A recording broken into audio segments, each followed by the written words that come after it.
There we go. There we go, ladies and gentlemen.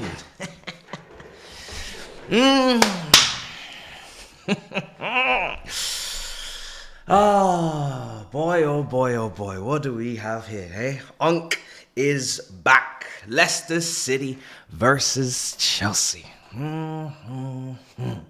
Well, hold on a second. Guys. First of all, welcome back. Second of all, there shouldn't be any stress in the chat, okay? There shouldn't be any stress in the chat, okay? It doesn't matter. I don't care what the lineup is. I don't know what's going on with who's selected, who's not selected. Everybody just take a moment, just breathe, just enjoy. We are back. We cannot suffer any more than we've already suffered, okay? International break. We never want to see you again. We never want to see you again. What a disgracia. What a disgrace, okay? Couldn't care less about international breaks unless it's major tournaments. So well done for getting through that period. Well done for surviving, okay? For making it through the darkness and into the light. We are here now for Chelsea. I don't know what, I'll be honest. I don't care what the team is. It doesn't change anything. Because it doesn't matter who plays. We got to win this game. It doesn't matter who starts. We got options off the bench. It's Leicester City, no disrespect. It's a must. So I'm not even stressed. I'll be honest. I'm not stressed. I'm not stressed. Now, if you start telling me people are getting injured and whatnot, then I might be very annoyed because, you know what I mean? I'm not, we've already had Reece James. Been a lot going on the last couple of days, by the way. We've already had Reece James. We don't need any more. Okay? So let's see. The chat is going off. Let me get predictions going. Chat is going off. Jeez Louise. Chat's chatting. Chat is chatting today. Oh, is a team?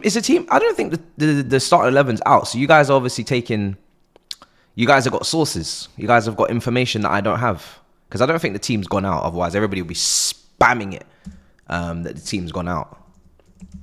Let me just do some predictions. I'm going to put a poll up, but feel free. Oh, it's out. Oh. Why didn't you say so? Well then. Well, now I'm seeing you guys spamming the chat. Okay. Fabrizio needs to stay well away. I know that, you haven't got much news to talk about and all this, but really, this is none of your business, all right? We don't need you leaking team news, surely. All right, well, again, I'm pretty good. I mean, let me just I'm pretty chill. Let me get the team up. Oh, brother. All right, cool. Let me get this up.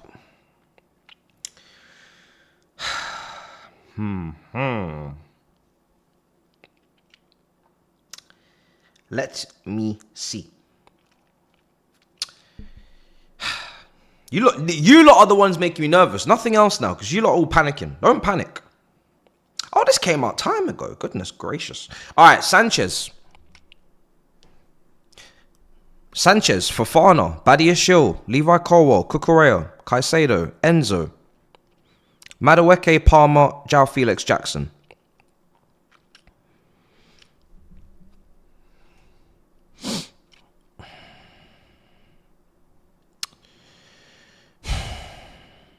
My first problem with this is we got two goalkeepers on the bench. I hate having two keepers on the bench. I know it doesn't really seem like much to many. I just find it completely pointless. I just don't get it. Like, did Achampong really offend that many?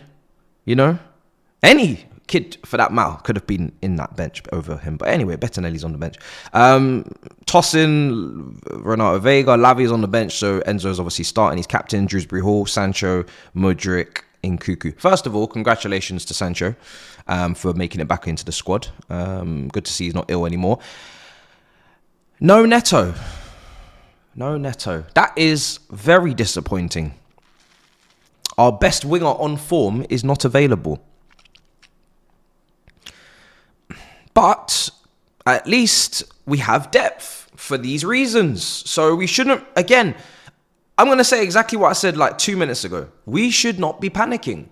If we're panicking because Pedro Neto, with all respect, is out for this game. And I hope he's not out for long. That's really my biggest worry right now, is that he's not out for, I don't know what's going on there. I'm hoping that he is, available in the coming weeks. I don't want him to, I hope he's just ill. Gusto is also not involved. That's another player to talk about. Gusto's not involved. I'm sure he probably maybe would have been involved. So that's another person that we need to get a check on, whether or not he's going to be out for a long time. And from what I'm taking from that lineup is that it's going to be it's going to be Enzo pushing up into the Enzo pushing up into the attack, and it will probably be Cucurella inverting, and then you've got Fofana tucking in, and that's your back three. So that's what I'm expecting to see. Big opportunity for Felix. He's the first person in the B team to really get a fair crack from the start now. I mean, Badiashil's in there as well, but that's really just down to injuries. But still, opportunity for him as well. I'm not really stressed. We shouldn't be stressed, guys. It's Leicester away. We look at the bench, look at the options on the bench, look at the amount of players that we have to bring on that have to be able to contribute. As I said in the preview, Badiashil is going to play in the middle of the back three. If the club believe in his talent and his technical level, and they keep briefing that he's not, really being considered to sail, all these things, he has to be able to perform against Leicester City. If we were playing against, and this might come back to bite me. If it does, then that's not really shame on me. That's shame on Chelsea. But we should be able to say with confidence that Leicester City away, we can have a couple of changes in the starting 11 and not stress. It's not like we have wholesale changes. We've got 2 changes to the normal 11. Felix cost a good amount, a couple of quid. Badiashil, he cost a good amount, a couple of quid. If it was Trevor Chalobah starting in that middle centre back, I wouldn't be thinking we're going to lose this game. And I don't know if it was, Gallagher from last season playing instead of Felix, and it was all jigged around, I wouldn't be thinking, suddenly we can't beat Leicester City. So these brothers, they have to perform. It's as simple as that. They have to perform. So I'm not really stressed. Now, hopefully, I think it's Aston Villa after. Hopefully, these guys are back for that, because that's going to be a difficult. That's definitely going to be a difficult game. This shouldn't be, but it depends on how these boys apply themselves. But we'll see. The bench. Before I get into the chat, you're saying it's been confirmed Badiashil's at right back. The day Badiashil's at right back is the day that I can see in 4K again without my glasses. That brother is not playing right back, so I don't really care what you've read. I don't care what you've read. No, it's a fugazi. Whatever your sources are, ditch them. He ain't playing right back. It will be Fofana. It will be Badiashil in the middle, and it will be Colwell on the left of the 3. And then obviously Fofana will just scooch over to right back when Cucurella goes to left back. Mudryk, Sancho on the bench again. Dewsbury Hall gets onto the bench against his old club, probably because of injuries, to be honest. But even still, welcome. Why has that been deleted? Yeah, I mean, again, even Dewsbury Hall, how much was he? It was just a decent amount. So again, the whole bench is full of first teamers. It's not it's not littered with academy graduates. I think last season's injuries, the amount of players, I mean, you guys remember last season, we used to pull up and, we used to literally pull up with injuries galore. There was 10, 12, sometimes even more injuries. Like it was insane, the amount of injuries we were coming into games with, unheard of in our history. So, I'm pretty well versed now in having a couple of knocks. That's not going to throw me off my game today. Having a couple of knocks is not going to do anything to me. I'll be honest. You're going to have to do more than that. You're going to hit me with your best shot. Because a couple of injuries after last season is nothing. This would be a blessing last season if we saw this team. We would be blessed to have these many players available. So I'm pretty chill. Okay, that's done. I want to see the Leicester team as well. But let me see the chat. Badiashile as a centre back. Better not sleep on the back post. We have to be able to trust this guy. Leicester have 4 starters out. Kalma, guys, 4-1. So this is what I'm saying. I've not even seen the Leicester team yet. So, you know, if you're saying they've got starters out as well, it's even more damning. Like the whole point. All right, let me see. I don't think Palmer's going to be... I mean, we'll see. I don't think Cole Palmer's going to be pushing into left half spaces today because I think that's where Enzo's got to be. So I'm expecting Palmer to be on the right with Madueke, Felix and Enzo on the left.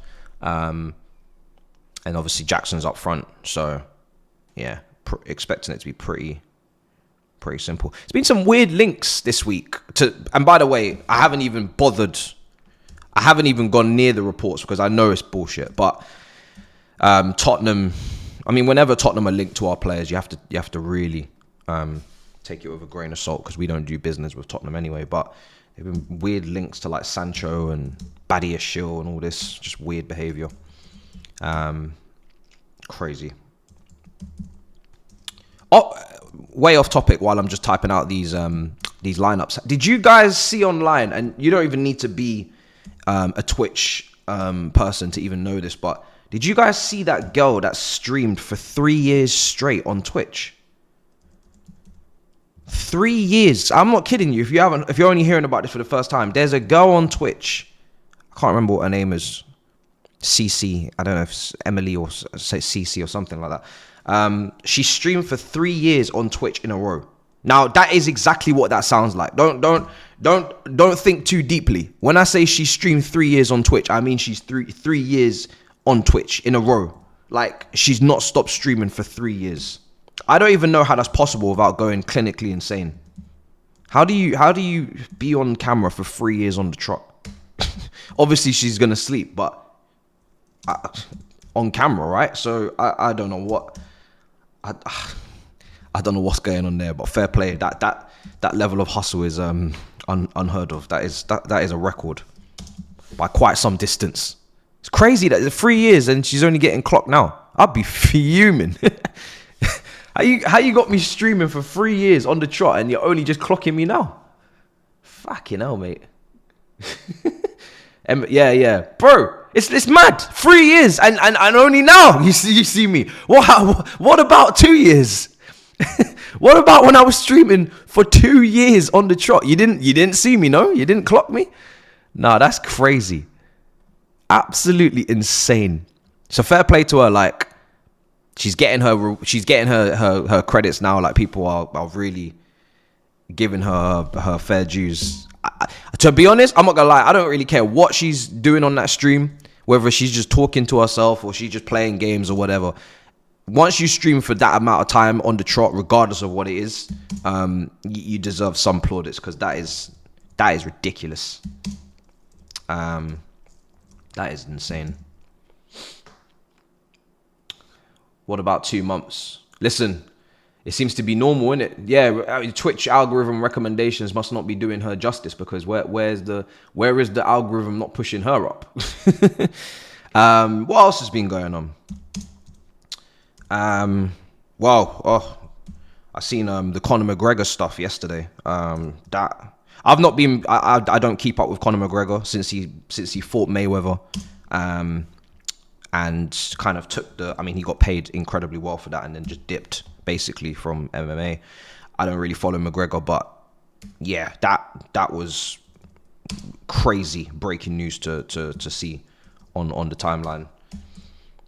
And like I said, I've not followed that case, so you know, I trust the courts to do their job. But what I will say about McGregor is that why a lot of people, including myself, were very turned off by him prior to all of this happening is he just seemed to lose his way, just became very un-Irish, I would say. As someone that's lived in Ireland for 5 years, I know a lot of Irish people. I've got a lot of friends that are Irish people. And look, it's no one's job to represent a nation, I guess. You know, he is the most famous person out of Ireland, but it's no one's job to represent a country if you don't choose to, in terms of, you know, representing them well. But at least don't embarrass them on the international stage. it's been a madness to see him be so un-Irish in his approach to so many things. Obviously, whole heap of things happened prior to this, punching up old men and all that. Just very, very, just very disappointing. For a country like Ireland, they deserved a better representative. Yeah. I'm not ducking your question, Marcus. Sorry. I'm just literally just typing out lineups. I'm going to put them up on screen now. And then after that, I'm gonna just go through the chat. I'm just trying to get these lineups on screen. Not that you don't know the lineups, but just in case for the people that are just coming in late and they want to just see the lineups straight away, then they'll just have them on screen. Where is this now?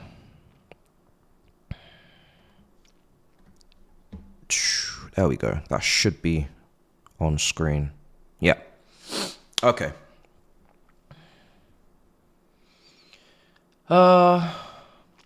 Okay, what's being said? Let's go. What have you said, Marcus? Marcus, you know, Man United fans, we have beefed for quite some time, but you know, I'm not blind to your new appointment for sure. I'm actually very intrigued. You see, there's one thing that we can now relate to with Man United, right? And don't get me wrong, I still hate you. Of course, with a passion. But if there is one thing that Chelsea fans can relate to and can definitely gas up and can definitely give credence to, is a back three formation.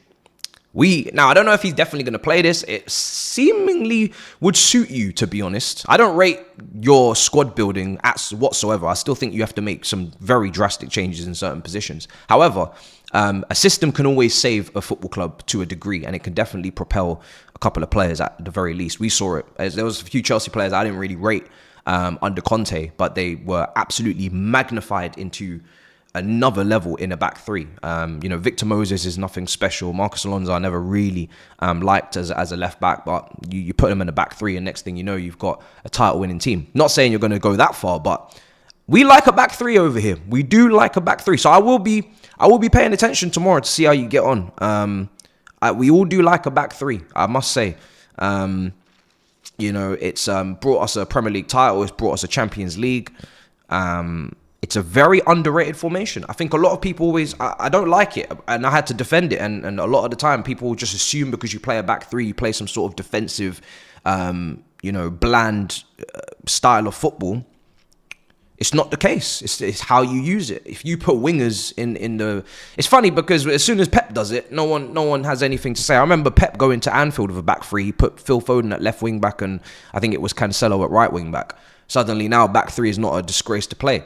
It really depends on how you use it, and I'm pretty sure Almrim's gonna use it in an attacking sense. So, you know, it's exciting times for you guys. I won't lie. I mean, you have to be excited. I don't think anybody should try and steal your excitement. You just went through one of the worst managerial stints I've ever seen at a top club in those last 2 seasons. So, well, season and it felt like 2 seasons, season and a couple of months.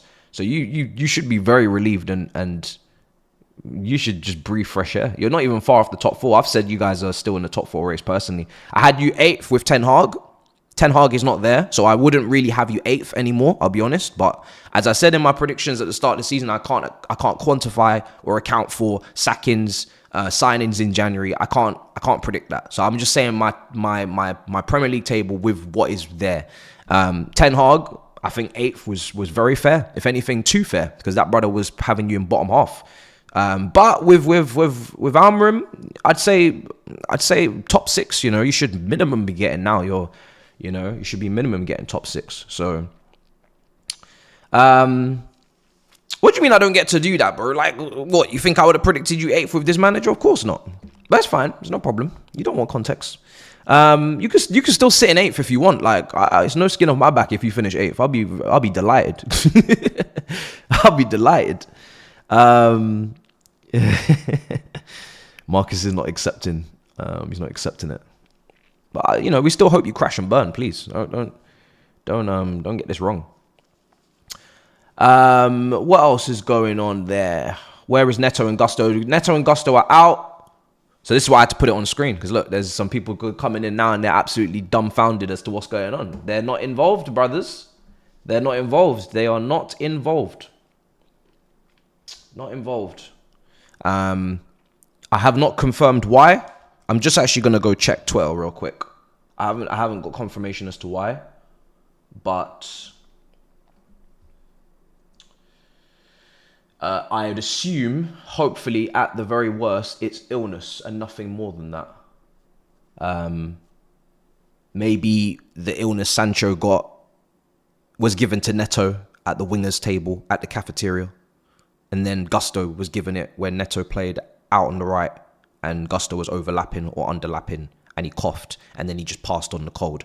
This is the logic.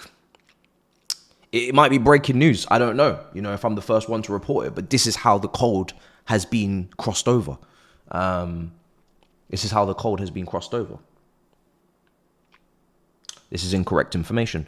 Pedro Neto has got a kick during the international break, and he hasn't been able to shake it off. Okay. And Gusto is ill. So I was right about half of it. Gusto is ill. So Sancho and Gusto must be very good friends. Well, that's a relief. It's not going to be anything major, so both of them should be back for next week. They don't need to play on Thursday against whoever we're playing. So, yeah. They don't need to play. So that clears that up, guys. That clears that up. Right, what else is going on in the chat? Good analysis. Yeah, it's just a hunch. Yeah, Big Six mob is tonight. Manchester City versus Tottenham. Obviously, another Big Six clash. I will be on that. So, obviously, I'll do this watch along here, do my review, and then I'll travel over there. And I'll be there for that game. There is a mob. In fact, just so you don't stress about it, because there is. Maybe it's just, up now. You didn't see it before. I'm just going to just redirect you. So, I will redirect you to that. Okay? I'll redirect you to that. So there is a mob later on.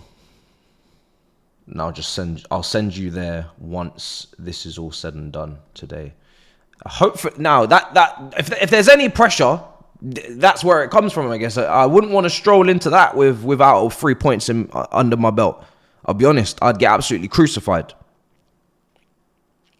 Absolutely crucified if that's the case. Have you seen Mr. Beast and Ronaldo? Yes, I did. So I saw Mr. Beast and Ronaldo. First of all, with all due respect, shocking piece of content. For two people that rich, and now I know that they have more videos coming out. I think they've got one on each channel. I'm assuming it's far more elaborate and, complicated and, well edited. But for two people with that much money, it was a shambles of a piece of content. Absolutely shambolic. Okay? Shambolic. That's the first thing. Second thing, I don't think they read the room. We didn't want that. As a community, I couldn't think of two things that I don't need as them two sitting on a sofa together talking about how to build a YouTube channel. I honestly, I didn't need that. That wasn't what the community needed. There was two options. Two very obvious, clear, front-running options if you wanted to break the internet. So this is where, listen, Ronaldo, he's a new YouTuber. He has to learn the hard way. You can't just come from football, smash it, and then come to YouTube and just, you got the numbers, all right, incredible subscribers. But in terms of the content strategy, we gotta have a couple of conversations, some tweaks. Because you're kind of selling yourself short. I'll be honest, Ronaldo, you're selling yourself short. You could have been on 100 million subscribers by now if you had a better strategist. Speed, clear and obvious collab. If you don't want someone barking at you, shouting at you, smelling your toes, then Lionel Messi. Messi would have been a great option. Just go with Messi. Translate it from Spanish. We don't need to understand the conversation. That can be on subtitles. But a conversation between those two in one room would have broke the actual internet. That would have really broke the internet. So yeah, that was your options. But yeah, it is what it is. It was always going to do numbers anyway, but it was very, very weird. Ronaldo going, oh yeah, that's crazy. That brother did not give two flying fucks what he was saying. He did not give a damn. Man was like, yeah, that's crazy. Oh dear. Yeah, that was probably the funniest part. The editing was very odd. I'll be honest. The editing was very odd. That was very strange. I don't know who was editing that one, but yeah, they were moving a bit mad. Very strange. But yeah, I mean, listen, regardless, it was always gonna bang, so it didn't. From a viewpoint, I guess that it didn't really matter. Everything that channel uploads is banging. To be fair, like, you know, he doesn't need to really try. I'll be real. He's done enough dirt now. He could put out a video of him taking a shit. I'll be honest, and they'd probably get 50 million views. That's where Ronaldo is at now. He don't even need to try. Take a shit and put that up, and now we'll get 50 million. You know, no problem, easy. YouTube will push it in the algorithm as well. They don't care what the content is. The fact that they got him over here, and I don't know how that happened, really, because that was very random in the first place. But the fact that they got him over here, they're buzzing. They don't care what he puts out. Why is Tosin not playing? To be honest, there isn't really any clear discrepancy between the backup centre backs for me. Disasi, you know, Tosin, Badiashile, it doesn't really matter which one of them plays at the moment. I don't think any of them have done anything outstanding to put themselves apart from the others. Until they do that, which is Badiashile's opportunity today, I don't really mind which one is selected out of those lot. It doesn't really matter to me, I'll be honest. But when you look at that Leicester team, I mean, come on. We shouldn't even be having a discussion about this today. This has to be 3 points, and this is why I said really, and we should be doing it in a certain manner today as well. I don't even think this should just be any old 3 points. You know, obviously we'll take it if we have to, but it should be a performance. It should be a performance today, 100%. Has to be.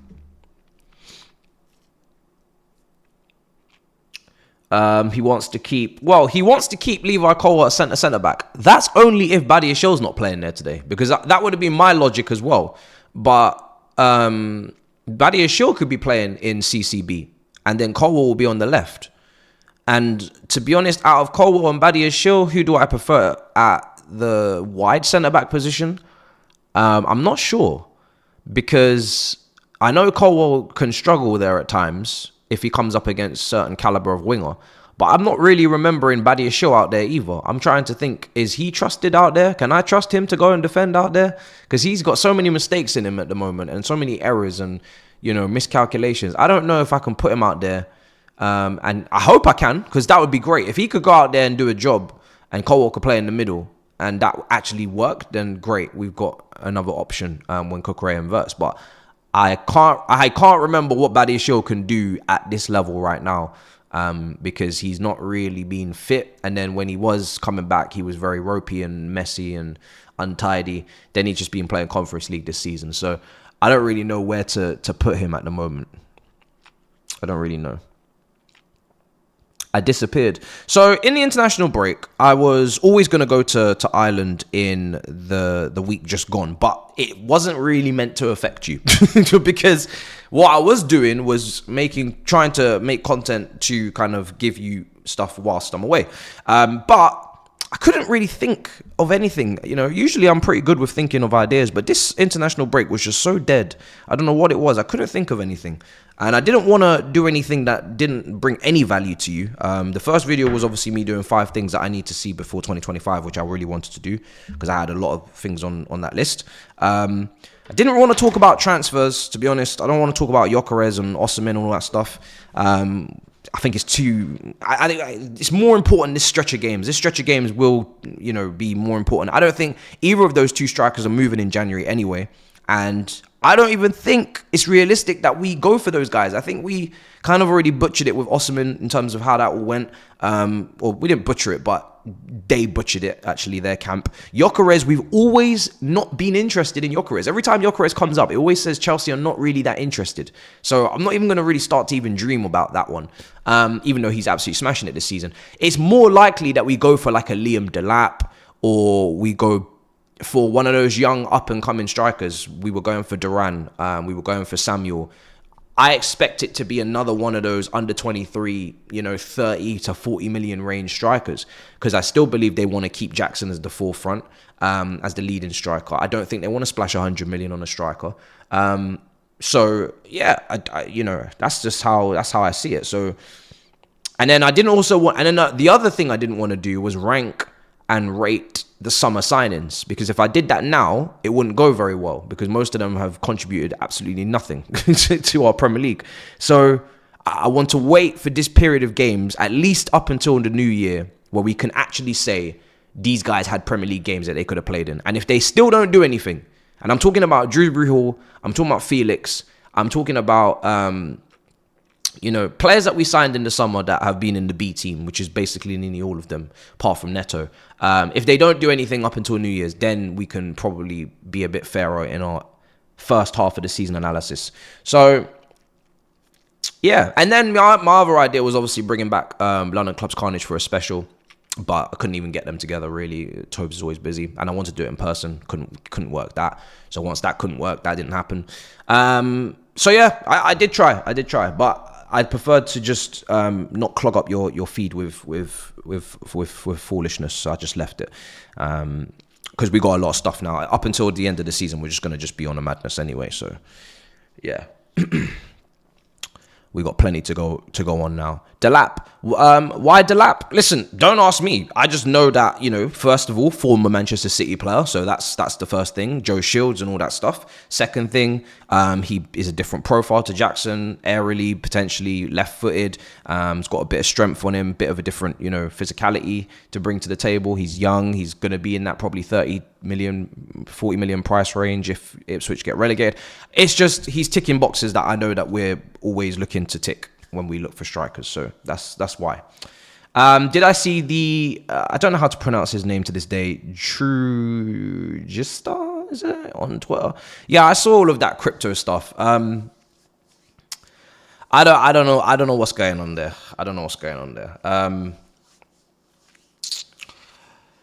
Yeah. Listen, I saw the Instagram stories. I saw all of the I saw all of the back and forth on the TL. I didn't know what was going on. I was confused, to be honest. I don't know. For me, yeah, that game is a dangerous game. That's all I'll say. Can't really sleep at night playing that game. You know what I mean? But I'm not here to push anything else, but that is definitely the most sleepless game you can play, is the crypto game. So I don't know what's going on there. but yeah, I'm certainly not involved. I can tell you that. When we qualify for Champions League, we can't be signing Delap. Hey, you don't need to tell me. I told you already. I want Gyökeres. Like, I love the Gyökeres profile. I think I've said that. Osimhen, not as much as Gyökeres. But I don't want to get to a point where I'm taking the piss and I'm like dangerously underrating Osimhen. I don't want to do that, because it's not that deep. And I don't want to also dangerously overrate Gyökeres, because that's the way it could go now, is that Gyökeres obviously having such a great season that we can just start to think that he has absolutely zero flaws. Now, he might not have when he comes to the Premier League. However, I'm going to leave a margin of error at the top end here and just say that, there's still a couple of things that we might want to see from him. And Osimhen is no scrub. He would definitely come in and get goals. It's just how it would fit a little bit, in terms of the system. But he's a pressing machine. He wins the ball in the air and from the crosses. So that in itself, those two massive standout attributes is already going to help us a long way. Depends on the price, depends on the wages, depends on the agent, depends on all these things. There's a lot of strikers really at the moment. There's Sesko keeps getting brought up. There's Isak, who still needs to make a move from Newcastle at some point. So I'm sure there's 2 or 3 others that I'm forgetting. But there's strikers. There are strikers out there. You could go down that route. You could save on the striker a little bit. And if we were to qualify for the Champions League, and this is going to sound crazy, but if we were to qualify for the Champions League and Rodrigo at Real Madrid was still unhappy with his minutes, or they were still trying to push Mbappe, or they're still pushing Endrick, and I don't know, for some reason, he just falls down the pecking. Rodrigo, bring Rodrigo to my club. If you had to give me a choice of paying that money that you were going to pay on maybe an Osimhen, on a Rodrigo. I'm paying for Rodrigo on that left wing. I'm putting Neto on the right wing. I'm paying for a Rodrigo. And then I'm saving a bit of money on the striker or maybe getting someone else. I don't know. But if you qualify for Champions League, you should be able to be in those conversations. Now, the only thing that probably completely ends that already is the wages. I don't know what Rodrigo makes, but I'm pretty sure it's out of our budget. But it's a shame because that's the kind of caliber of player that we should be able to go and pick up and say we're going to sign him next summer. If we make Champions League, we're a London club, we should be able to be in that conversation. We signed Pedro from Barcelona. It's the same thing. So, but yeah, maybe gone are the days where we can go and get a player like that. Can you imagine you had Rodrigo? You got Pedro Neto, but then you got Esteval coming through, young Brazilian Andre Santos coming through, and Rodrigo's kind of like their, their leader, the leader of the Brazilian group. Oh, be beautiful. Be beautiful. And then obviously I just sell Mudryk. I don't even need to say, but Rodrigo versus Mudryk, I'm not having that conversation with anybody here today. I don't give a damn. I can tell you that. I can tell you that for free. I'm not having that conversation with anybody. So if anybody thinks, oh, but what about Mudryk? Don't ask me about what about nothing. Rodrigo's taking his shirt number and his damn spot in the squad. Okay, I'm getting that deal done immediately. I'm not even batting an eyelid. I'll be honest. That's happening. So maybe I'll have to do that on the new EAFC or whatever comes out next year. I think there's another game coming out. That would just have to be a pipe dream. Yeah, he's not likely to come to us at all. I'm not even that deluded. I'm just saying that would be one of my dreams. What else is going on in the chat? No, Esteval plays right. Rodrigo plays left. Do you know what I mean? We haven't solved the left wing situation just yet. If Neto's going to play on the right, if Madueke potentially is going to be up for sale like he was last summer, the left wing is still open. Mudryk, I'm not gassed. Sancho, we'll see. We'll see what happens. We'll see how he plays this season. But we don't need more wingers numerically, but from a quality standpoint, we do. Because next season, title race. So unless Misha is going to Misha in a title race, unless Sancho is going to, in a title race, that's how I'm thinking next season. What are my title race wingers? When I say to you title race wingers, some of you start to, oh shit. Some of you are like, oh shit. You don't feeling so confident anymore, hey? Because this is the thing. Next season, I want to be in a title race. I don't know about you guys, but I want to be in a title race. Yes. People are asking me questions. Yes, title race. So, when that season is starting in August, and them boys are lining up on the lines, and you're seeing your selection of wingers, they better be title race wingers. Yeah, title race wingers. So that's what I'm thinking about. So, you guys, you do as you please, but if they're not title race wingers, then, I don't know. Then somebody's in trouble. Somebody's in trouble. What else do you think I'm here for? I'm here to be in a title fight. I'm here to win a title. I don't know what the rest of you guys are here for. I'm here to win a title. Do you know what I mean? I ain't got time for this nonsense. We've had enough time now. The hell? It's time to get involved. Right. Let's see. I think there's super chats. Apologies. Let me go back. One here. Hey Ma, is the mob on show? Yes, 115 versus the Bottlers. Yeah. The mob is on, Patrick. It is on today. It's redirected now from this stream, so there's no issues. Make sure you get your votes in the poll as well if you haven't already for the predictions.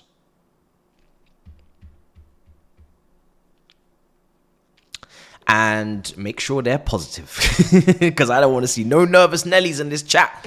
We ain't doing nothing other today than winning. I said 3-0 because I wasn't on Big Six and I wasn't on DR. So you guys didn't get my prediction. Maybe, I don't know if I said it in my preview. I think I did. I've said 3-0. I've said 3-0. That's kind of what I want. I want a 3-0. I'm not afraid to say it.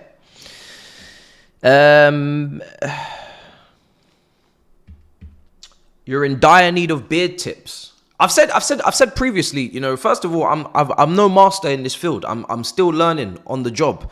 But I think I've gave the product already. It's not spawn or anything, you know. It's Regain for Men. Regain for Men. If you're serious, then get serious. Now, it's not the cheapest product. I'll be honest. It's you know, it's a bit spenny. I think it's like 50 quid for like 3 bottles. It should last you how many months? I'm not even sure. It will say on the thing. And you just apply it daily into the beard area, and it's a big extreme hair growth foam. Worked for me. I need to go and buy another one because I'm not really done, to be honest. I still need to go and use it, finish off the job. But yeah, it done its thing. Done its thing.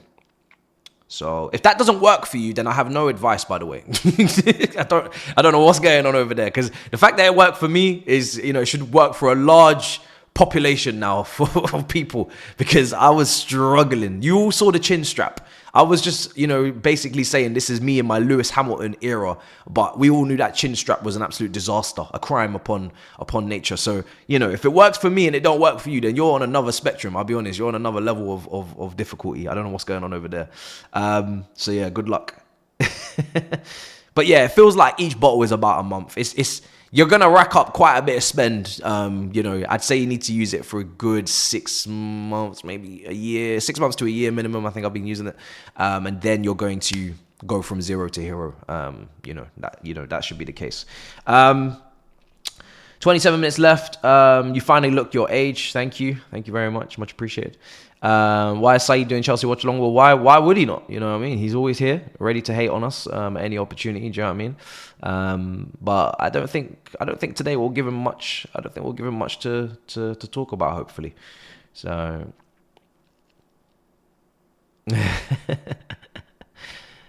Oh dear. Y'all can revive Martinelli. I'm not interested. Thank you.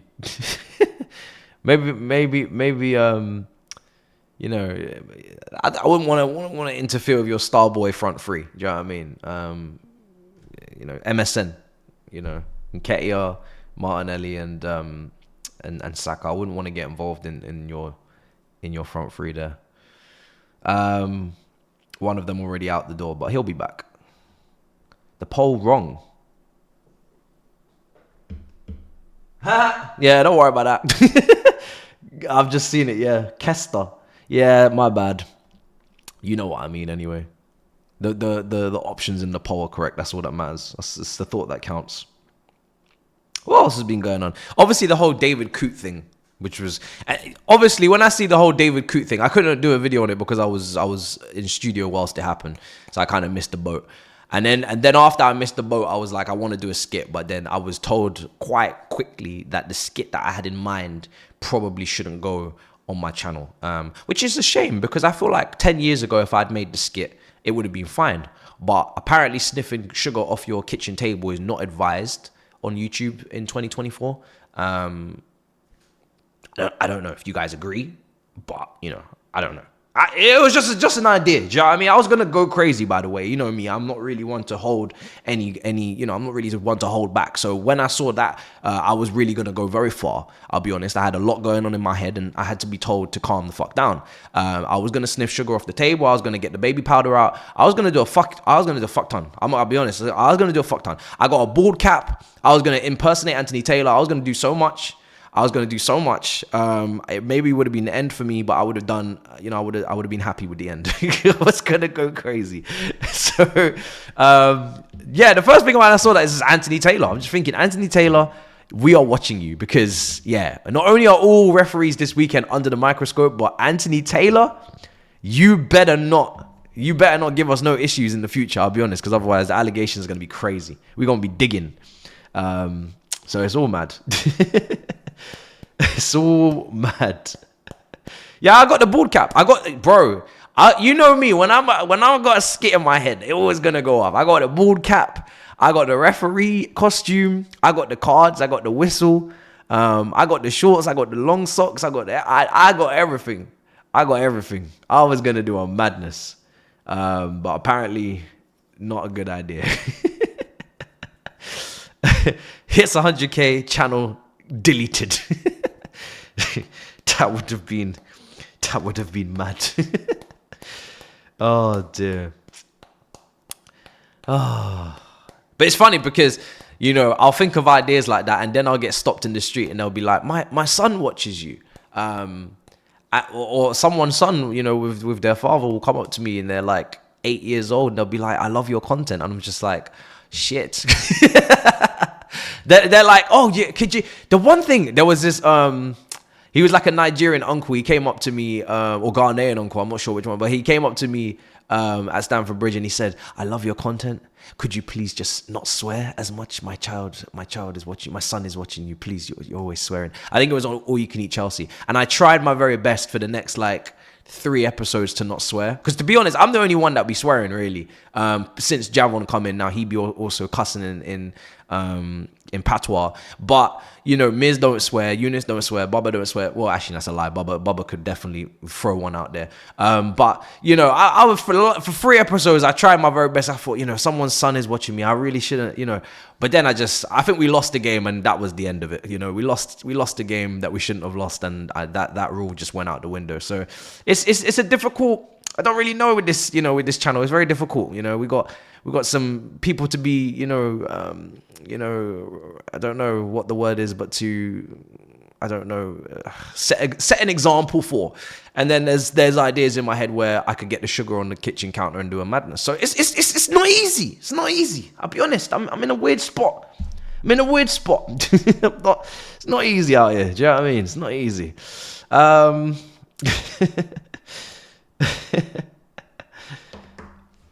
Oh dear. Oh dear.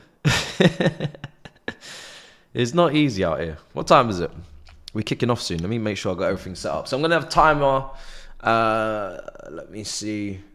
Timer. There we go. Game there. We're the only game. So everybody's gonna be watching us. What are the other Premier League games on actually? Let me just double check. What else? Because I have no idea what else is going on today, to be honest. When Chelsea are playing on the same day, everybody else is so irrelevant. Obviously, apart from City, Tottenham, which I'll be at for Big Six. Villa versus Palace, 3 o'clock. Bournemouth versus Brighton. Fulham versus Wolves. Arsenal versus Forest. Arsenal versus Forest is an interesting one.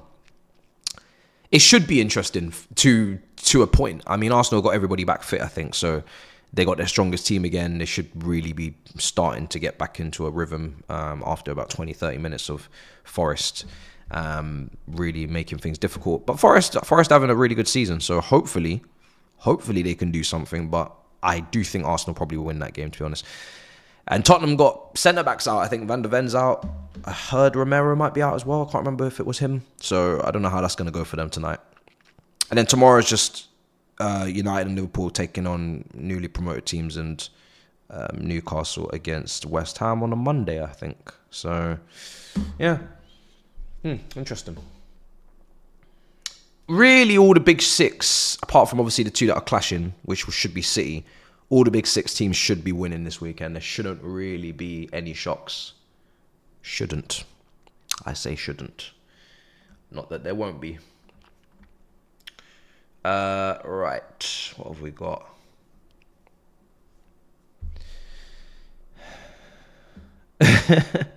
Why am I timed out? Marcus, I have no idea. I'm not running the chat, to be honest. We don't have any new mods or anything. I'm pretty sure they all know you well, so I don't know what's going on. I don't care what the lineup is. I want my 3 points. Yes, I agree with you. Like, it doesn't matter what team goes out there. They should be able to play a certain style of football against Leicester City and win a game in a certain way that, showcases that we are where we are in the table and they are where they are. And if they can't do that, then I'll have a little bit of a panic after the game. But before the game, I'm very calm. I'm very calm. I mean, I said that Forest is a tough game, but when I said it, it was, people don't really they don't want to hear it, on the Big Six. So it's fine, it's no problem. Hopefully it's not, because, if it is, then damn, if they were to drop points, it would be a mighty shame. It would be a mighty shame if they were to drop points against Forest. It would be a mighty shame. But, the last thing you want is Chelsea just starting to build a gap against Arsenal in the table, a little 3 points. You wouldn't want that, Let's not, You wouldn't want to give us a gap. Just start building something in between us, Whilst you're in the title race and we're obviously not. Just saying. We're just a cool guy. That dog, that meme that's going around. We're just a cool guy. We're just minding our business. Okay? Not in no title race this season, unfortunately. I wish we was, but we're not. We're just a cool guy, just minding our business. Please don't involve us in your antics. Do you know what I mean? You shouldn't even be in the same room as us right now. You know what I mean? So I'm just saying. We're just a chill guy. Just a chill guy.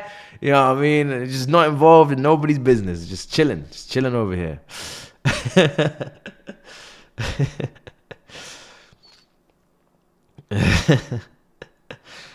Oh dear, it's all mad.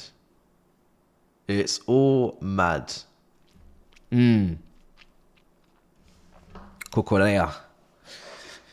Yeah, well, listen, Cucurella against Arsenal was arguably one of the best players on the pitch. I think him and obviously Neto, I think, got man of the match. But I was saying consistently, even when Cucurella wasn't getting selected in the starting 11s because he was doing the whole Reece James left back and Gusto and all that nonsense, I was saying that Cucurella has been the best left back in the Premier League this season, or at least top 3. And I say best because, I've not watched all the other left backs to the level I've watched Cucurella, so I'm just saying that Cucurella has been pretty much perfect. So I'm pretty happy to just say he's been the best. He's probably been maybe top 3, top 2. But people were raised their eyebrows when I said it, Oh, well, why is the best left back in the league not starting? Look what happened to Saka. Oh again. You know what I mean? That's the level that he's been playing at. It didn't shock me. When that game, started and we saw the teams, I wasn't worried about Saka. I'll be honest, I wasn't worried about Saka versus Cucurella. That's how well Cucurella has been since the back end of last season. Obviously played brilliant at Euros. I don't know why people haven't seen how good he's been. I don't know why people haven't seen. Obviously, the Chelsea community have seen. But for some reason, people outside, they didn't really see. And it's funny because it's not so long ago, last year, we were actually ready to loan Cucurella to Manchester United, if you guys remember. We were ready to loan Cucurella to Manchester United. And that would have been, I was against that, but that would have been crazy. That would have been crazy if he'd played like the way he plays for us now for Man United. I'd have been absolutely fuming. Absolutely fuming. Let's see. It's Vardiol. People are saying it's Vardiol, but is that because it's a couple of screamers? I know, goals is that currency where, you're rocking a couple long ranges and you can get that tag of being the best. But is he really being better defensively than Cucurella? I have my doubts. I think a very people. You see, this is Premier League table bias, position in the table bias. He's the best because why? Because Man City are higher than us, and Robertson, we can't give it to him, so we have to give it to Vardiol because he scored a couple screamers. Last time I checked, scoring a couple screamers at left back doesn't make you the best left back in the league on form, because when it's all said and done, Marcus Alonso was the best goal scoring left back y'all have ever seen, and you weren't calling him the best, and rightly so, because he couldn't defend either. So, I'm not saying he can't defend, because I know he can, but this season, I don't really think so. Guys. I don't really think so. He's a centre-back, really. He's a centre-back playing left-back. Now, if you're giving me other shouts, actually lesser names, in the table, there's some teams in the middle of the table that got some great left-backs this season. You could probably go with those guys maybe, but I don't think him. But the goals are unbelievable. Don't get me wrong. Unbelievable finishes. Great goals. That boy can really strike it. I don't know what youth coach decided that he was going to be a defender, but they have robbed us greatly of one of the very best. The guy at Ipswich, Marcus, listen, I mentioned him on Saturday Social. I mentioned him on Saturday Social a couple weeks ago as one of the underrated players. I think he's knocking on the door for an England call-up. And it's partly because England don't really have any options. I've said on record multiple times that I think Lewis Hall is going to be England's starting left-back at the World Cup. I think he's that good. He's obviously now in the England squad pretty comfortably. I think Chilwell and Luke Shaw just need to obviously move aside now. Shouldn't really be seeing those guys again. Trippier, move away. So Lewis Hall for me. Livramento's in that squad, but Lewis Hall left back. And then it could be, the guy at Ipswich. It could be him, Obviously, you've got the Crystal Palace left back as well. So you've got a couple, but the left back position for me is Lewis Hall's, and he's been brilliant. He's been brilliant. I think he's. You know me, guys. I've said it before. I'm struggling with that one. We let him go. I think he would have suited Maresca brilliantly. He's comfortable inverting. He's comfortable overlapping. He's got a great cross on him. He's a good passer. He's a good ball carrier. He's just a good player, man. So I'm struggling with that one. I'm not gonna lie. I mean, I like Renato Vega a lot so far, so that's helping. But I'm still struggling. Same way I'm struggling with Elise. I'm struggling with that one as well. I'm struggling. But I'm trying my best. Let's see.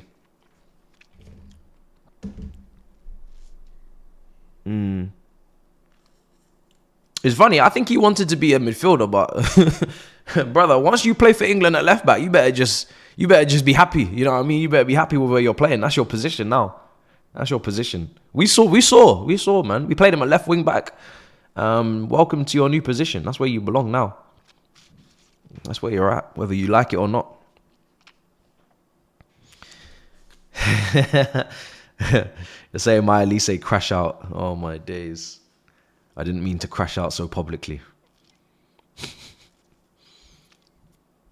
You removed Haaland from your FPL. You hope you don't regret it. Well, to be fair, he's not really been helping anybody's FPL recently, to be honest.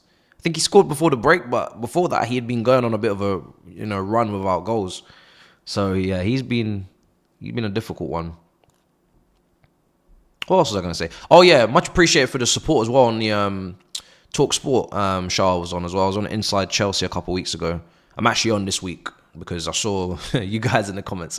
Bless you. You just said, yo, where is he?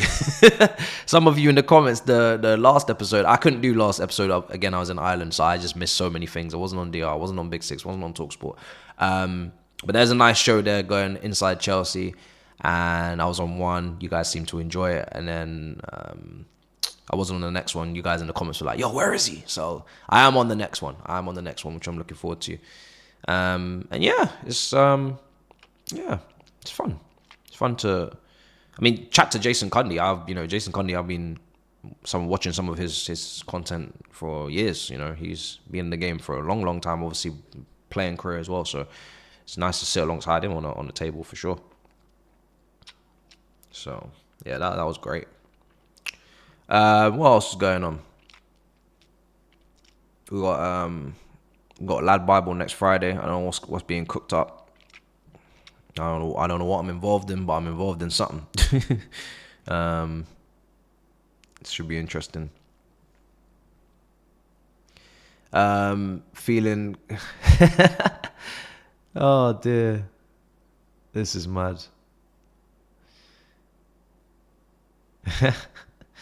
You're feeling comfortable top of the table. Are you a Liverpool fan? I don't know. You must be. Well, you must be. Unless you're from different league you're talking about. I don't know. But this is the thing. Sorry to take it back, but yes, when we're talking about Elise again, you know me. I'm not a stockpiler.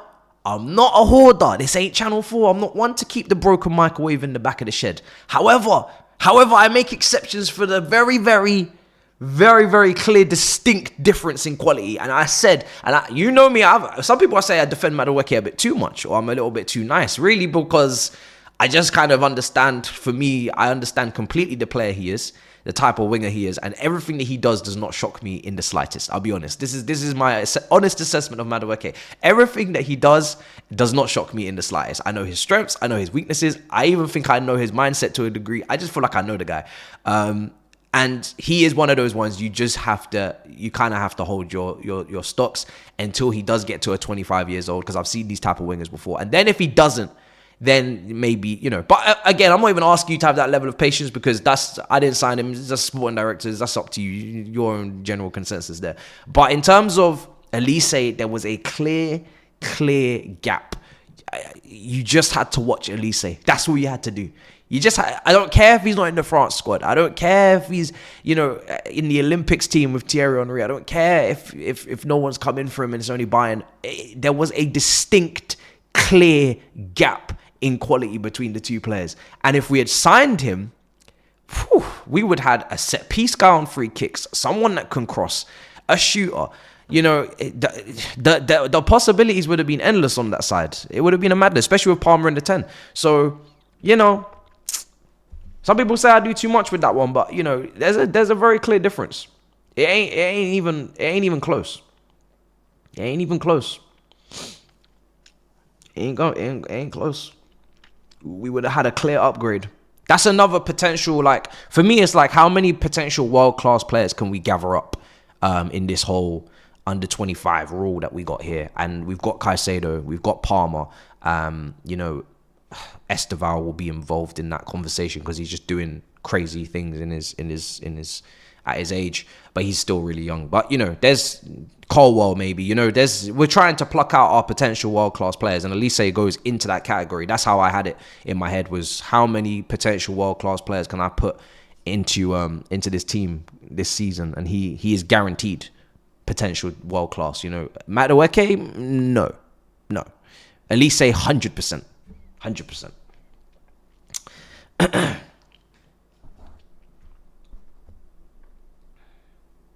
Jackson's in that conversation. Yeah, listen, with Jackson, I believe in Jackson, so you don't need to worry about that. But what I don't want to do as well is I don't want to put Jackson somewhere where he's not yet. I still think Jackson's still got more to do. He's one of those players that I don't want to overdo it with anymore, because I've said a lot on Jackson. I've defended Jackson when rivals are up in my face just telling me he's shit, he's got no touch, he's not good technically, he's a scrub, all this rubbish that I've heard over Jackson since the beginning. I've heard this shit on Jackson. Last season he was getting cooked for no reason. Cost half the price of these 65, 70 million forwards that get 2 years, 3 years to do nothing. He doesn't get even 6 months. So I've been defending Jackson. But now what I don't want to do is now start saying, oh, Jackson's the second best striker in the league. Oh, Jackson's this. Because Jackson's still got more to do. Jackson's still got a bridge to gap. He's still got to just make it over the edge. He's got to just take his game to the next level. And once he does that, but it take time. It's not just gonna happen overnight. It's gonna take time. So I'm happy with Jackson right now. I think Jackson amongst us is rated fairly. I don't want to overdo it now and push him too high. We're definitely never gonna underdo it. So I like Jackson. I think Jackson's in a good space right now. I just need Jackson to score today. Do you know what I mean? You'll never forget my reaction to Mudryk. Yeah, Mudryk, I was fuming, absolutely fuming. Absolutely fuming with that one. I'll be honest, fuming. Maybe if he was signed for a Madueke price tag, I would have been a little bit calmer, because that's how I had him ranked, was a 30 million type, 35 million type signing max. When I saw the price and I saw, hey Lord, I was not a happy bunny. Right, we're kicking off in 5 minutes, so let's get ready. Timer. Let's see. In theory, we should all be enjoying ourselves today. In theory. That's the plan anyway. Have I put this up on socials? Did I post this on Instagram? No. Idiot. No, I did not. Let me put this on Instagram. Right, timer's going to be ready. Let me just quickly put this up on Insta. Saeed is not on tonight, by the way. There might have been some confusion, but Saeed is not on the watch along today, which I was not surprised at. So I was a bit taken aback to see him on the promo. I just had to quickly clarify, but yeah, he's not on. Okay, so let's put this up on the IG. 4 minutes to kick off. I'll let you guys know when they're walking out. I have my timer ready. We are ready to rumble now. Let's really go and get these 3 points. Like I said, I treat every single Premier League game like a Champions League final. That's my mindset this season. Like every single game is, this game is just as important as the Man United one. You know, we need to win our games, man. This is our time to go on a run. We've gone through the period of games where they're quite difficult. I think we did okay. I think we could have done better, because I do think there was things on the table for us in terms of more points, but we did our job to a degree.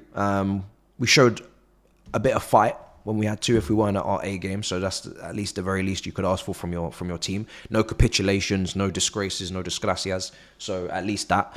And now it's time to really put down some serious points on the table and start going on a run. That's what we need to do now. At the end of this period, I'd like to be, you know, 7 points clear of certain teams. You know, start to really distinguish where we are and where other teams are.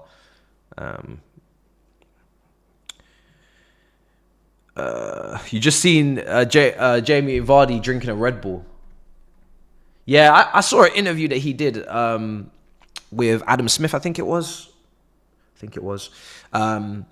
On Sky, and yeah, he just be drinking Red Bulls. That brother just be drinking Boosts, I think he said as well. Or he used to drink Monster cans, but they were too big, so he had to come down to the Red Bull. That brother just be wired differently. He just be wired differently. We do need to watch him today. We do need to watch him. I'm going to close that poll as well before I forget, but it's like a healthy 72%.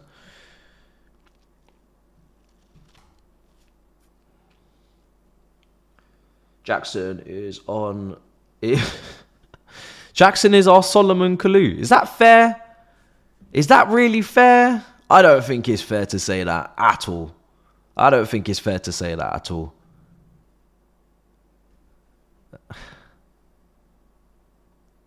Solomon Kalou was...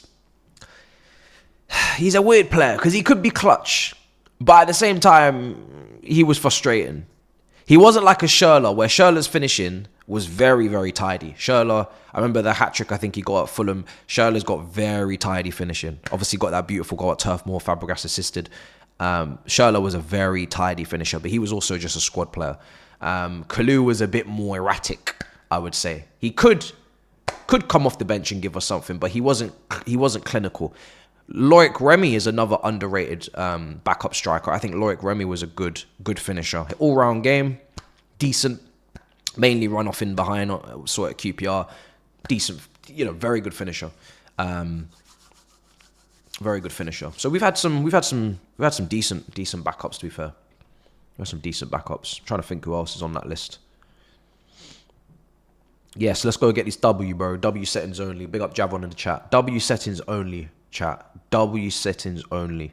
Simple as that.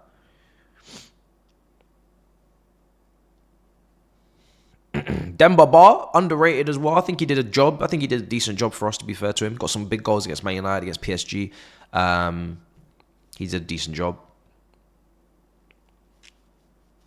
For what he cost, I think he was so cheap. Like, what was he, like 7 million or something? So he did a job. There was someone else as well that I just forgot about. I wouldn't put Anelka into this bracket because he won a whole ass golden boot. So that brother was carrying at one point up front. He was very good. Yep, Anfield, yep. Gerrard Slip, he was there, true. Giroud. Whenever you talk about players like this, Giroud has to be in the conversation as well. Giroud is another very nice backup. One thing that's in common with all of these guys is they didn't cost much. You know, they didn't cost much. They were all very quiet, low-key on the spend. And low-key on the hype. I don't think anybody was looking at Demba Ba when he came in and thinking, wow, you know. But when we brought in Torres, obviously with the Premier League form, I'm more looking at, not the Cups and the Europa League run, abysmal in the Premier League. Even those big names, you know, your Pato loans, Higuain, Falcao, struggling with it, bro. Struggling with it. Right, have we kicked off? We have kicked off. All right, my timer's a bit behind, but I'm going to just redo it, so don't worry. But yeah, we are like, well, when the timer actually comes up on screen, I think we're like 40 seconds in or something, a minute. All right, game's kicked off, guys. Let's do it, man. Smash up the likes if you haven't already. Smash up the likes, guys. It's good to be back. It really is good to be back. I get withdrawal symptoms, I'll be honest, when I don't get to do these watch-alongs for too long. I do get some withdrawal symptoms. Right, let's do it. Let me see if I can sync this up properly. Ignore that timer because it's completely incorrect. I'm going to resync it. Oh, I think we might just be... No, I'm going to be late now. Fuck. Oh, you bastard. I almost had it. I'm going to have to do it again. I will be closer, but ignore that next one coming up because it's still not quite what I want it to be. Hoping nothing happens in the first 2 minutes while I'm doing this. Come on, the Chelsea. Okay, we will be synced up properly now, guys. Come on, the Chelsea. This is it. This is it, guys.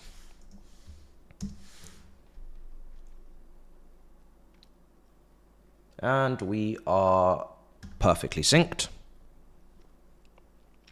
Go on. Oh, unlucky, unlucky, unlucky, unlucky. Just bring this over here. Cool. Let's do this. Best Argentine Chelsea player. Best Argentine Chelsea player. Ever. You're obviously asking. In recent years, well, we haven't had loads of Argentine players. Let me just have a little think. Defensively, none that comes to mind. Obviously, we've just signed one in the young kid, Aaron, who's on loan. I think at Boca. Is it Boca Juniors? Is that or River Plate? He's out on loan anyway. I think it's Boca Juniors. Go on, Madueke. Go on, Madueke. Go on, Madueke. Oh, go on. Yes! Ah, Felix. Unlucky. Cucurella. Ah. Let me actually switch these over because it's so silly that I always look. I'll be over here looking to the left when really I could just put this on the screen in front of me. And then I just look at you guys. So then you're not looking at me at an angle. My other camera's not set up today. Right. Madueke did well there to create. Going through two players. I think he's won the foul.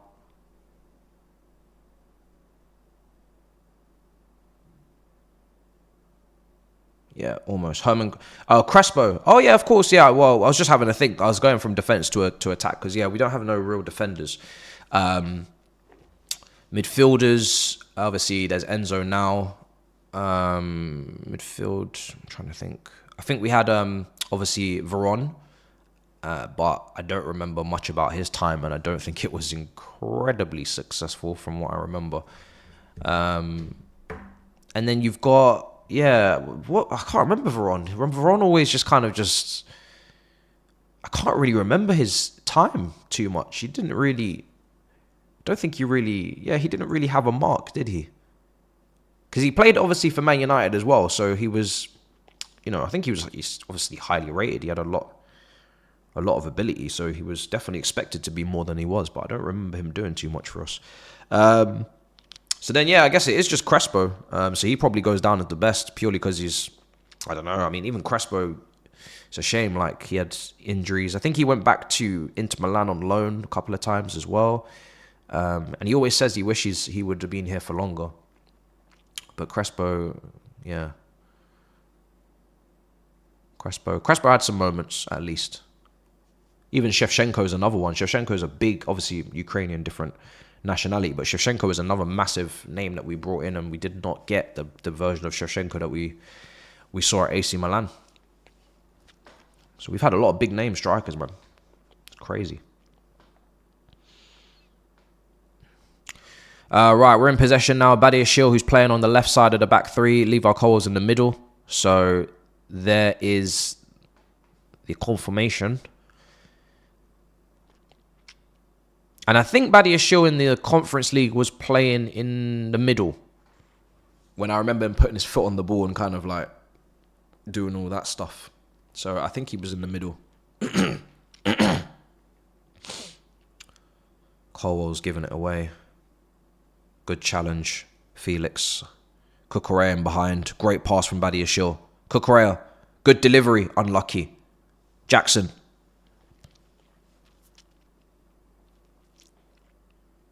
This is the game where Enzo dropped that masterclass, wasn't it? Was it last season? Or was it the season before? But he dropped an absolute clinic. It was a great performance. I'm trying to remember if it was under Graham Potter or... Yeah, it would have been under Graham Potter, of course, because they just got promoted. So they weren't here last year. So yeah, under Graham Potter, I believe, Leicester, Enzo Fernandez dropped a very good performance. Hopefully we can get that today. Big opportunity for him as well. I didn't really mention him too much at the preview to the match. Because I wasn't even sure if he was going to play, because obviously he's only just come back from South America. But this is a big opportunity for Enzo. I did expect to see more of Enzo in this period of fixtures, obviously against Liverpool's and Man United's and Arsenal's. Manager wanted to go with the two DMs or the two holding midfielders profiles, kind of shore things up a bit more. But against these lower league oppositions, I'm expecting Enzo to actually probably start a little bit more than Lavia, if anything, because we should be releasing the handbrake more so than we were. With Enzo's not starting these games, we've got a big problem. So, Madueke out for a corner. Out for a corner.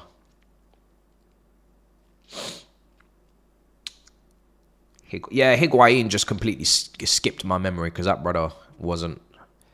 I mean, yeah, he wasn't the level either that we expected him to be. Well, I don't know what the expectation was really, because he was a loan, to be fair. When you're getting someone on loan, that should already tell you that they're not in the best way. Ball in. I'm definitely having Crespo over Higuain's stint, that's for sure. Cucurella, loose touch, man. Come on. Jackson. Ref. No. No.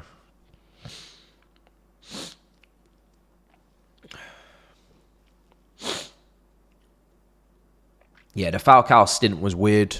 The Pato stint was even weirder. The Djilobodji, Michael Hector, Steve Sidwell, all weird stints.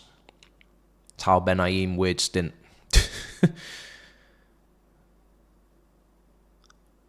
Felix, Cucurella.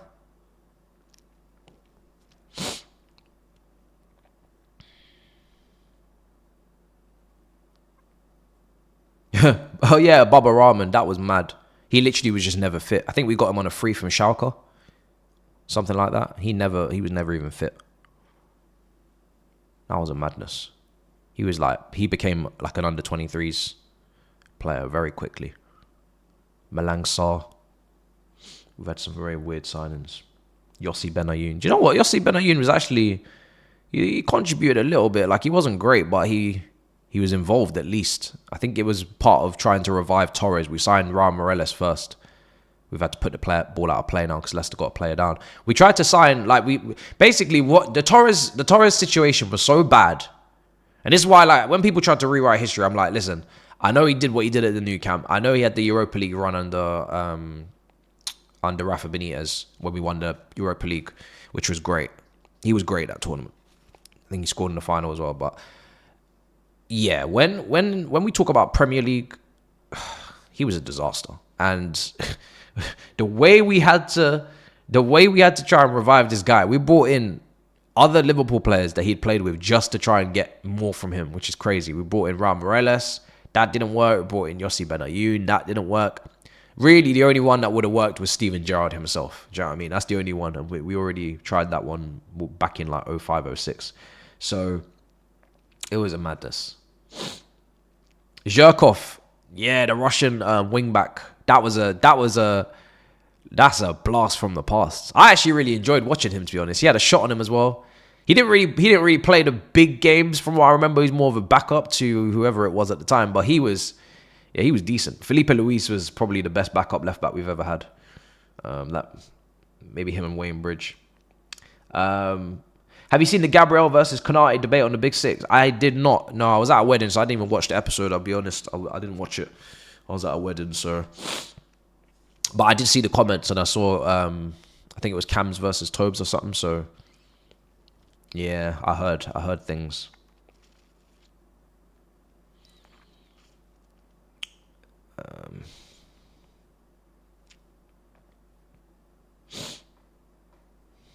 Bakayoko Zappacosta. All right, here we are. João Felix.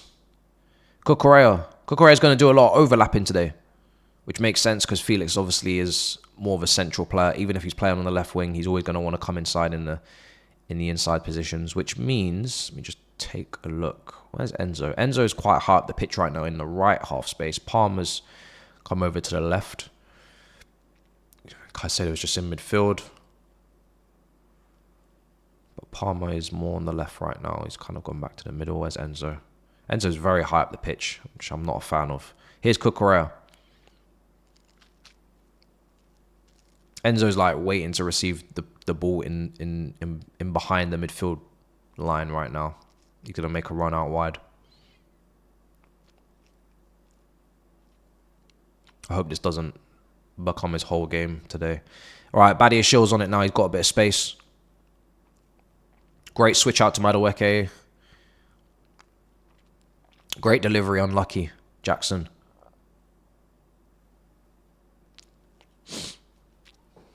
Come on. All right, Badia Shill. Madueke's in a lot of space today. If they can get out to him quickly, they do. Enzo, nice run. Cut back, please. There was people on the cutback, Enzo. Caicedo and Palmer on the cutback, man.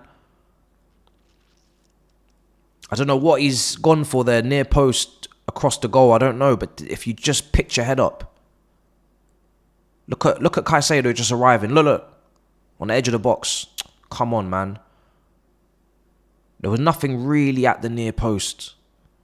Jackson, Felix. Palmer. Ooh, go on. Hit that first time. Oh, Felix. Bro, hit it with your left foot, man. That was on your left. That was not on your right, man. That was not on your right. Come on. Why have you hit that with your right foot? Seriously. What are you trying to achieve hitting that with your right? Oh, my days. That was such a left. That sat up so nicely for his left foot. It's crazy how much it sat up for his left foot. He just didn't fancy it. He did not fancy his weaker foot there. If that, the first person that came to mind, Marcus Alonso, just licking his lips, man. Shit fall to him like that. Would have just lashed that in. But yeah, it's a shame he didn't trust his weaker foot because that was on his left. We got another corner. We should be really looking to test his keeper and maybe score because we are in complete control right now. Very much in control.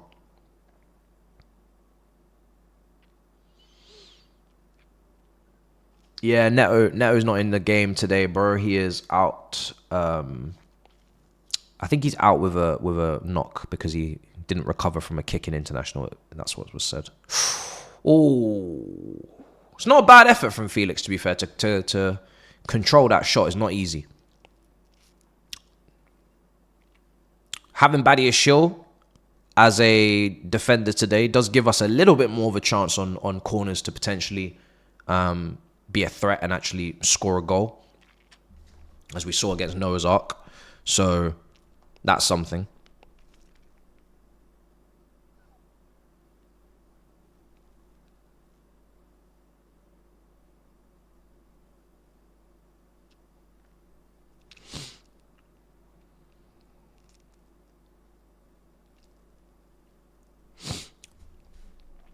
Go on. Enzo. Jackson. Yes! Come on! Nicholas Jackson! with the goal on 15 minutes. I was just saying a couple of minutes ago, we need to be scoring. We need to be scoring, or at least testing the keeper very soon, because we're in complete control. Beautiful finish from Nicholas Jackson. Caught on the half volley. Oh, we love to see it. We love to see it. And of course, it's FaZe Banks at the back, struggling. Do you know what I mean, man? I don't rate Leicester's defense. They've gone long. We've won that initial. I mean, it's a great clearance from Badiashile. I don't know if he was aware of how good it was going to be. And just look at Jackson. I mean, obviously this is partly FaZe being shit, but you know, Jackson, hold up play, physicality, giving him problems. You know, just being a nuisance. I must say, FaZe is making hard work of that. Enzo assist as well, which is great. Back-to-back assists in the last couple of games. That one is probably, is more difficult than the Arsenal one to actually just put that in his stride nicely. FaZe has made an absolute shit show of that, though. I'll be honest. Like, it's partly Jackson being a nuisance, doing exactly what we want a centre forward to do as a lone centre forward, and be physical and be a handful. But FaZe, absolutely shambolic defending as well. He is shocking. 1-0 to the mighty Chelsea. He is shocking. He is absolutely shocking, that boy. I think he's from Belgium, which is a disgrace in itself. They had the Vertongans and the Alderweireld's and the companies and the Vermaelens when he wasn't injury prone at Arsenal and Barcelona. And that brother there is a disgrace. He's a desgracia. If anything, the most impressive thing was actually the finish. I think the finish was very, very cute. Very cute finish. The physicality was nice to see. I think FaZe, if a proper defender doesn't look that bad in that moment and make such a shams of it. But the finish is very, very nice. Finish is very, very nice. And that's my boy. That's my boy. You know what I mean? Making a nuisance of himself. Getting himself a goal. Very nice finish. We've seen some nice finishes from Jackson this season. And that's what it's all about, man. His physicality is vastly improved and at a very, very good level. You know, all the other attributes I talk about, it's just the finishing. And the finishing, we are getting some nice finishes. Felix, please release that ball. Oh, he had a nice little run there, but just didn't release it on time. Enzo assist is definitely needed. Needed. I don't really need goals from Enzo that per se. If he could chip in with 3-4 a season, that would be nice. But I don't really look to him for goals. I think he's got it in him. We saw at the World Cup to have a shot, but I'm not really demanding it like that. Same with Caicedo. If they could pop him with 2, 3, 4 a season, that would be all right. But the assists, I need the assists. Madueke, go on. Oh, unlucky. That was almost 2. This has been a near perfect start to this game for us as well. I was saying that before the goal, but we are in complete control. I don't think they've even really tested us defensively. We need to put them to the sword whilst we're playing like this. We need to really run rampage, make it 2s and 3s before half time. Let's not rest on our laurels. This is as easy as it gets in the Premier League right now. This is very comfortable. They're not particularly compact. We can play through them. There's pockets of space there. Like, the quality is just overwhelmingly in our favor right now. We need to be being very comfortable at halftime. Let's really go for the jugular here and try and do a battering thing if they're gonna play like this. You know. Yeah, no, Madueke's been good this game when he's got the ball on that right wing. He's gone past players. He's created some chances. He's been good. I expect him to be, because he's up against... I mean, who is he up against today at that left back position? Is it Justin? Or Justin's actually a decent player, to be fair. But it's Leicester. You know, I expect him to be on it. It's the same applies to everyone. Like, if you've struggled against United or you've struggled against Arsenal or Liverpool and you haven't really been the level that was required, okay, at least you're playing, you know, some good teams. Now, I expect you to be back to your very best today and start balling out, because this is effectively championship-esque opposition you're up against. You know, they are gonna be in and around the danger zone. You look at the starting 11, it is upper echelons championship kind of stuff.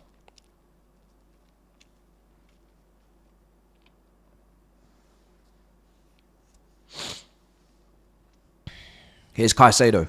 Come on. Good switch. Cucurella. Hopefully my 3-0 prediction is spot on because I really do need some points. Oh, what delivery. Oi, listen. That ball in from Badiashile was absolutely beautiful. That is the best delivery of the game so far. We've had a couple. But that delivery there from Badiashile was... The fact that we ain't got a shot off there is crazy. That was a beautiful delivery. That was a beautiful delivery. Well done, Cucurella. Well done. Well done. Bruh, this performance is lovely. Free kick. This performance is lovely. Yeah, man. Bruh, come on, guys, man. Look at the space. Look at the space. Please kill these lot today, man. The space is crazy. My goodness gracious. The space is beautiful. It's like we're playing at the park. Come on, man. The amount of space is nuts. We gonna eat today. We gonna eat today. I might even get a little Uber Eats order because we gonna eat today. Please, Enzo, play the pass. Oh! I saw the vision. I saw the vision. This is beautiful. These are the type of games you just got to enjoy. Because if we can go 2-3-0 up, this is one of those guys. You just get a little bit of, get a cup of tea, coffee, whatever you fancy. Get a couple bickies and just, you know, just take it easy, boys. Do you know what I mean? If we can get that couple goals clear, that's one of those games you just enjoy. This is beautiful shit. This is beautiful shit. This is a great way to come back into the Premier League after the international break. Early kickoff as well. It's not always easy, but Leicester are not playing well right now. They are not playing well. Yeah, man. Couple bickies and that. You know what I mean? Is that a red card people are asking in the chat? I need to see a replay. I need to see a replay. A lot of people are saying red. Let me just see this again. Oh! Oh, indeedy, you dirty bastard. That was nasty. Studs right down the back of the heel. Oh, and pretty firm as well. Pretty damn firm. It's a strong yellow. Strong yellow. But I'm telling you, it's a strong yellow. I didn't expect a red.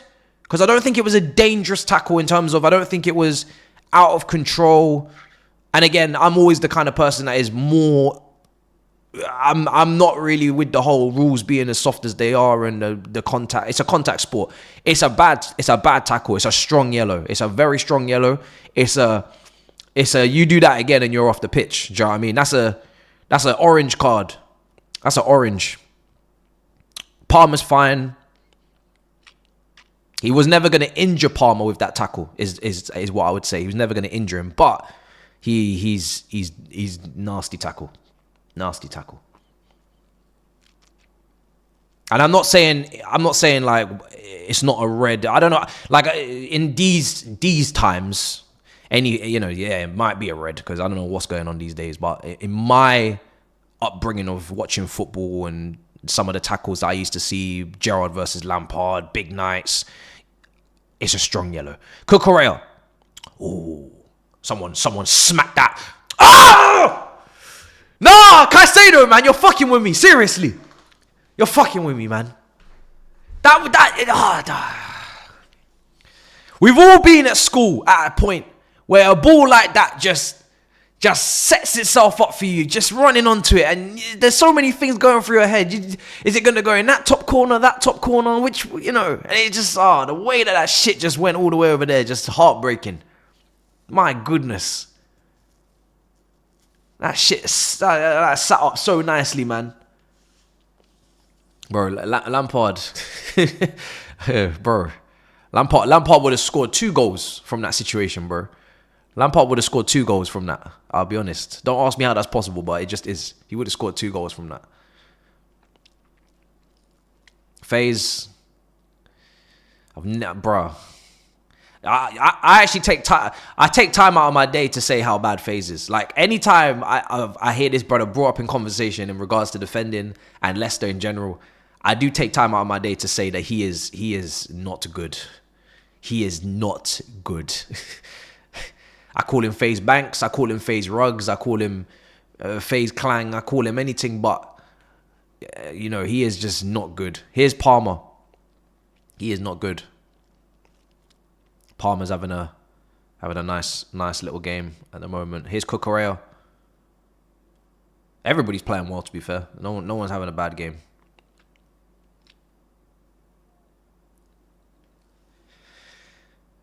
So it's weird. Yeah. So Enzo. Okay. Let me just describe this a bit. But Enzo is basically your underlapping 8. Your De Bruyne role, your Trent role to Madueke, and just providing a bit of contrast to Madueke's left foot. And that's why I guess Palmer's not over there. And Palmer is effectively doing the similar thing, but not as extreme, because he is very central and he is dropping deep as well next to Caicedo. But he's offering the same contrast to Felix cutting in as well. So it's not something we haven't seen before. You know, we see it from Pep all the time. De Bruyne underlapping Mahrez, a couple seasons back, or it would be Foden underlapping Grealish or whatever. Udogie underlapping Werner, like take it to that level. But that's the contrast. So I guess that's the way it's gonna go today. And those guys are given the cutbacks.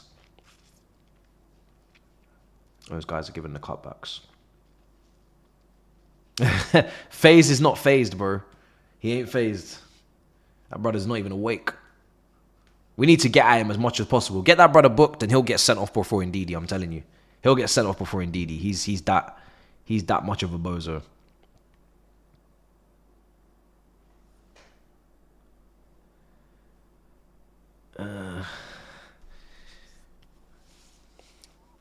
Right side now, Justin. It is Justin right back, isn't it? 2.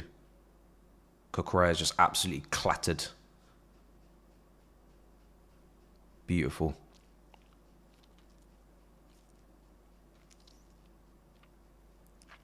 We're a nasty bunch, because we took Leicester's best player in Dewsbury Hall just to not even have a need for him. We were like, weaken the competition. They're not even competition. Weaken them for no reason. Take their best, most creative player, and he's sitting on our bench popping bubble wrap. It's mad. What we've done, we've effectively relegated them before the season even started by taking their best player for no reason. Very nasty bunch. Very nasty bunch. Here's Palmer. Oh, Palmer is silky though. He's just drifting in and out of these challenges in the midfield. Palmer's actually dropping deeper than Enzo a lot in this game. He's dropping deeper than Enzo, almost next to Caicedo at times, receiving the ball off the defenders. Obviously, he's press resistant. That was never going to be new information, but he is enjoying it. Felix is playing well. He's picking up some good positions. He's working hard. He's tracking back, getting himself into good defensive positions. Even if he's not making the challenge itself, you can... Oh, there's the dare. Oh, hey!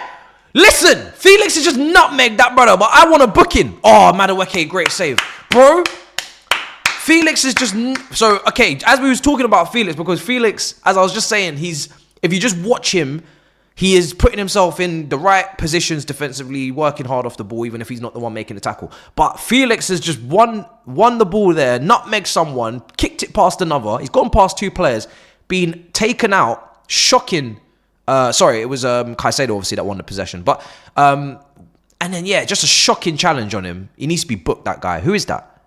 I think it's Samari. He needs to be booked, Samari. He needs to be booked. So that's I don't know what's going on. Has he been picked up his yellow card yet? Because I was late sliding in. Yes, he's been booked. So Samari's been booked. Shocking challenge. But yeah, Madueke there got the shot off, playing well. Everybody's playing well. If you're just coming in now, everybody's playing well. I've not got a bad word to say about anybody. Everybody's playing brilliantly. Everybody's a minimum 7.5 out of 10, and whoever's got a 7.5 is only on a 7.5 because they're not getting the ball that much, like a Wesley Fofana or someone. Not a great corner from Palmer though. But yeah, that was a nasty challenge. I think one of these guys are going to get sent off, these Leicester players, because the way that they're diving into challenges, they're just reckless. They don't even know how to time a tackle. Are these Leicester motherfuckers footballers or wrestlers? Brothers, they ain't even wrestlers, bro. These man ain't even not even wrestlers. These man are moving like animals, bro. They're moving like canines, bro. These men are moving like dogs. These men are chomping at the limbs of our players, bro. It's crazy. We should have sent our players out in, you know, those police protective when they're doing the dog training, canine unit training, where they come with these big puffer suits to, you know, basically take out all of the bite force on. Bro, we should have come dressed in that. Fuck this away kit. We should have come in that. Bruv, look at the bollocks! Again! How many late challenges are there? Book everyone! Everybody book. This is crazy. I'm looking for my yellow card. I might even start giving them out in here. I'll be real. I'm even looking for my yellow. These men are crazy. Holy fuck. Oh my God. I can't even find my, where is it? Oh, there it is. My goodness. These lot are crazy. These lot are crazy. Book them. Go on, Cucurella. Cut back, finish. Yeah! It's mad away. Oh, fuck's sake. Oh, fucking hell, man. It's not going to count. It's not going to count. It's not going to count. Why is it not going to count? Oh, Cucurella's offside. Oh, bro. Look at that pass from Palmer. Look at that pass. Beautiful. That deserved a goal. That deserved a goal. If Cucurella could have just kept himself on side, he's definitely off. His head. Actually, wait, is he? Nah, I think he is. I think he looks marginally off. But if he's not, great. That was a great goal. Great bit of play from Palmer. Lovely pass. Cucurella's got to keep himself on side there, man. He's no need to be even marginally off. He's unmarked. Cucurella is completely unmarked. No one near him. And he can see the whole line as well. But brilliant pass from Palmer. Nice cutback from Cucurella. Great finish from Madueke. It would be great if that could stand, but it's not going to. I can see it's offside. And I'm blind. But, yeah. This card has got to come out frequently for these bastards. Because the way they're hacking down... The biggest concern I have on this game right now is if we're going to keep all our players fit. That's my biggest concern. It's not really about the performance or anything. It's about if we can keep our players available. Because the way that these men are moving, they're reckless. These men are moving like they haven't been fed.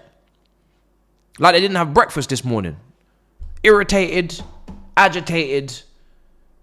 It's mad. These men are moving crazy. But yeah, it's offside. It's crazy what they're doing. Man are moving mad.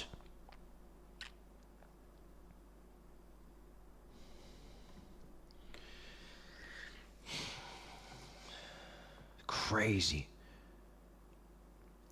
Well, we need to get the second goal before half time. We need to wrap this game up, man. If we get a second goal, I'm pretty chill. I usually always say, you know, 2-0 is a dangerous scoreline. You need a third. But unless Leicester are miraculously gonna find some quality that they don't have, or we're gonna drop off like crazy, which is the only real thing that could happen. But yeah, the second goal should really have this game wrapped. Oh, Palmer, unlucky. They don't have the quality, Leicester, in comparison. So it's get the second and then just don't take the piss, and that will be that. These men need to play with KG's team, Reckless FC. Mad.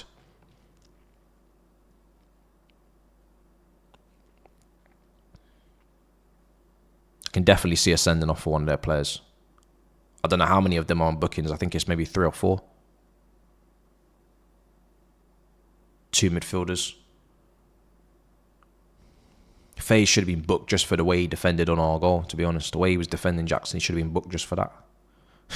Shocking. Just for being shit. Go on. Madueke.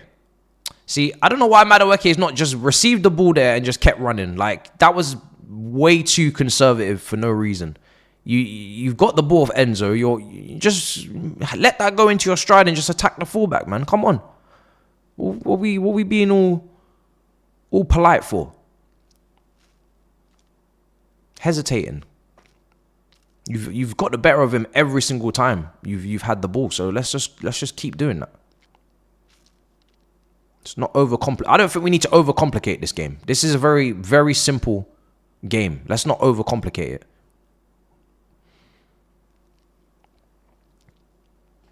Keep doing the basics and should be fine.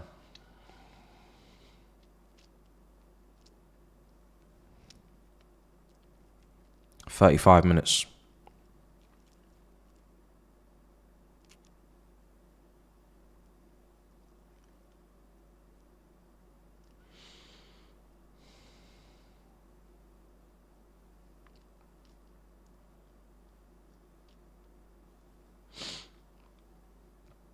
Whole midfield on a yellow. That's crazy. So this one, so bro, whole midfield's on a yellow. We should be playing through them like crazy now because they can't even make a challenge. We should be playing through that midfield.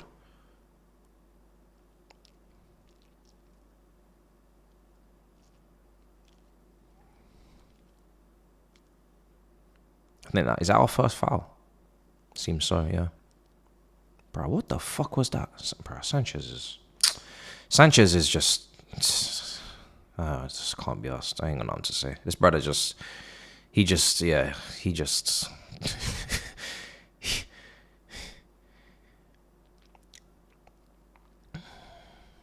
You'd be nervous if he ran you a bath. I'll be honest. You'd be nervous. If he ran you a bath, you'd be nervous. You'd be like, wow, the place might be flooded today.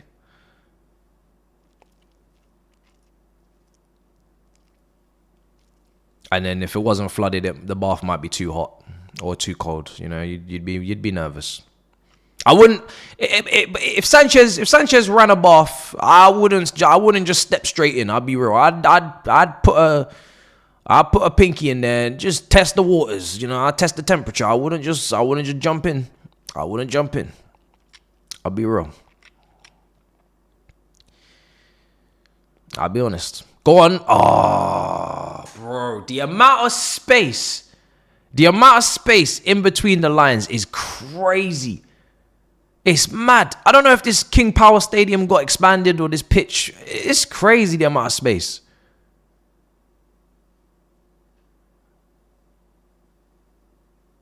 Ah, don't you dare. Oh my God. We almost conceded for no reason. Jesus. I don't know if Sanchez just let that go because he was just sure that was wide. I'm hoping that's the case because we almost conceded. That was like their first attack. It's the first time their wingers got a yard on Cucurella and just whipped it round the post. It's a great strike. I think, yeah, Sanchez got that covered. Great strike. Just need to get that second goal.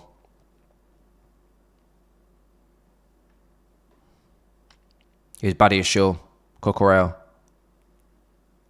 Palmer. Oh, piss off. That wasn't out, was it?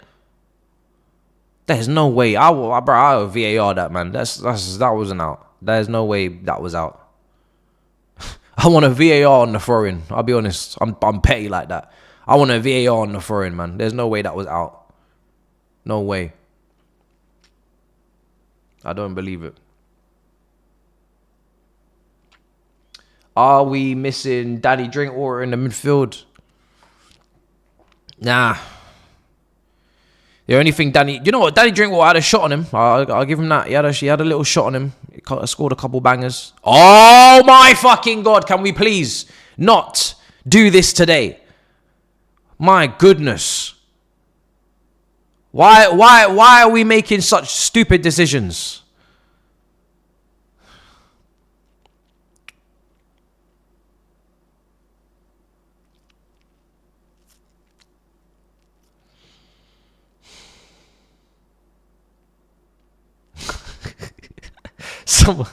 Someone just said, that's it, bring back Kepa. I'll be honest, yeah. I don't think there's anything Sanchez could do that would ever make me say bring back Kepa. That brother, oh my God. The fact that we still own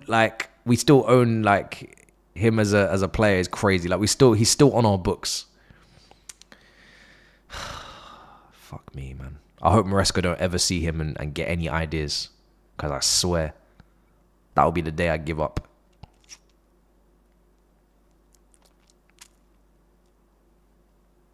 That'll be the day I start asking for outfield players to become versatile and play in goal. That'll be the day I start saying to our centre-backs, listen, you need to put a pair of gloves on in training and you need to figure it out, because I'm not going into a season with Sanchez and Kepa as my keepers. That's why I start asking for a lot more versatility from Cole Palmer. I know you can play in every position up front, but you know, can you play in goal?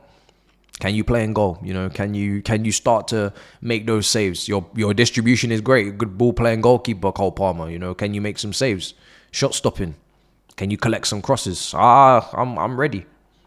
I'm ready to start thinking outside the box. If you're not gonna buy a goalkeeper, I'm gonna make one. Call it Build-A-Bear or some shit. Do you know what I mean? I'm gonna make a goalkeeper because I ain't watching that shit. I am not watching that. Why are we so open? Like, what's going on? Last couple minutes, like, we just want Leicester to come back into this game. What's going on right now? Look at this! Hey! What am I watching? This game should be out of sight. Why am I seeing Ndide and Soumares and all these players up in our box taking shots? What's going on? My God. Leicester shouldn't even have a sniff in this game. Why are we even letting them have these big chances, by the way? These are massive chances. These ain't no little chances. It's in our box. Would I take Kelleher? Brother, not only would I take Kelleher, right, I would shed a tear and thank Liverpool from the bottom of my heart. What do you mean would I take Kelleher? Do you not understand the way I'm starving?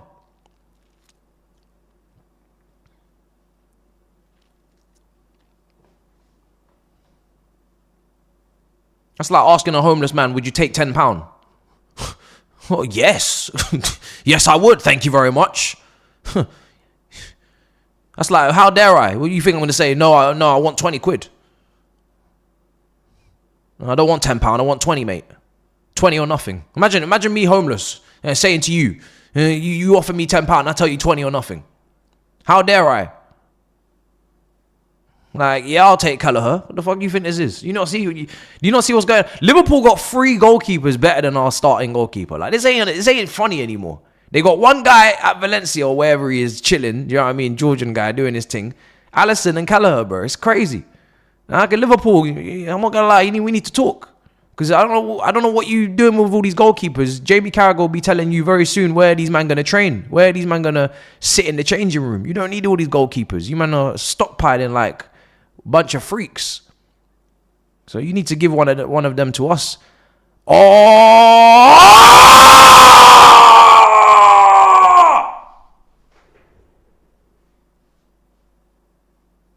Madueke!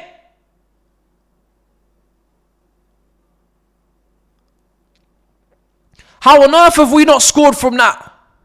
It's a great delivery from Jackson on his weaker foot, and I just needed Madueke to reciprocate on his weaker foot. Oh, it's almost like the wrong players were doing the wrong thing. It should have been Madueke whipping in the cross on his left foot, and it should have been Jackson on the end of it on his right. Oh my days, man! Great block from Jackson on the free kick though, in the wall. Oh my days. Man, I'm sounding like a T-Rex in here, man. What the hell are these lot doing to me today? Seriously. Oh, the stress. I just want to be 2-0 up.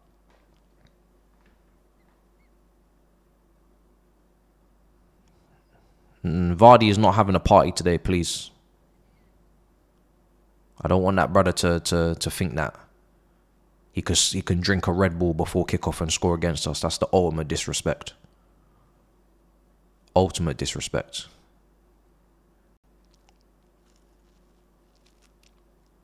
We got our players drinking fresh spring clean water. And then this brother's coming in on Red Bull and some tropical flavor Red Bull and scoring. No. Please respect my club.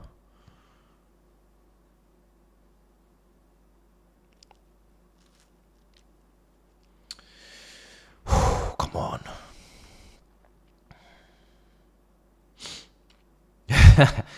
Yeah, them fake scores, man.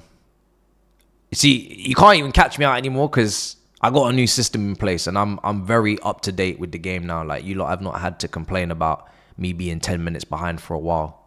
So you can't even catch me with the fake scores because I'm probably ahead of you. I'm probably ahead of you. I'm probably ahead of the people doing the fake scores.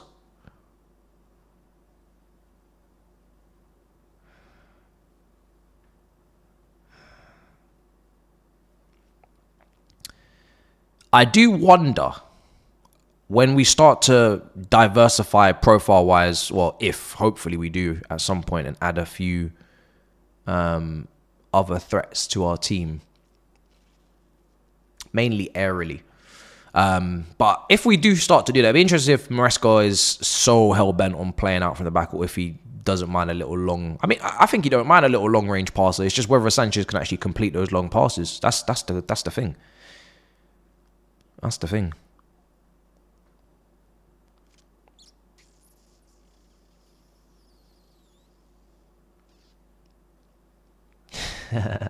Some people are telling me they're ahead of me now. 5 seconds don't count. 10 seconds, you know what I mean? Yeah, I know. All right, we got a corner. This is our last chance before half-time, by the way. Actually, no. Well, unless we were to get another corner after this. There's Enzo with the ball in. It's not great. It's not good at all. It's not a good corner.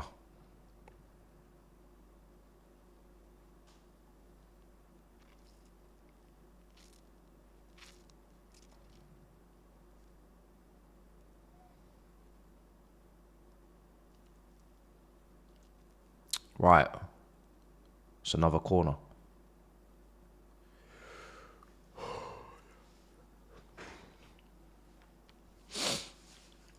Come on, man. Nearly 3K in here. Smash up the likes if you haven't already. Let's get to 1K likes. Much appreciated.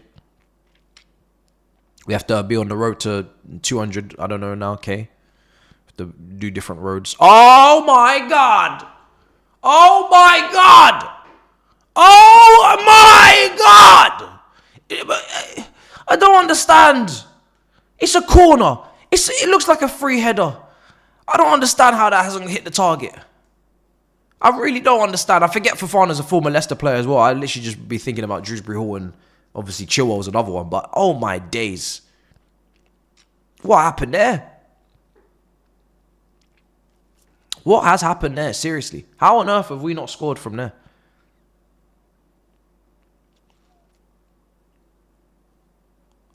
Right. Cucurella, honestly. Oh, you didn't need to do that. You did need to do that, Enzo. Could have easily taken that down. You have way more time and space than you thought. Way more time and space. Caicedo should have been speaking his very best Spanish and telling him, yo, you got time, tranquilo. Because no need to hoof that. Half time. Yep, half time. Half time. Half time.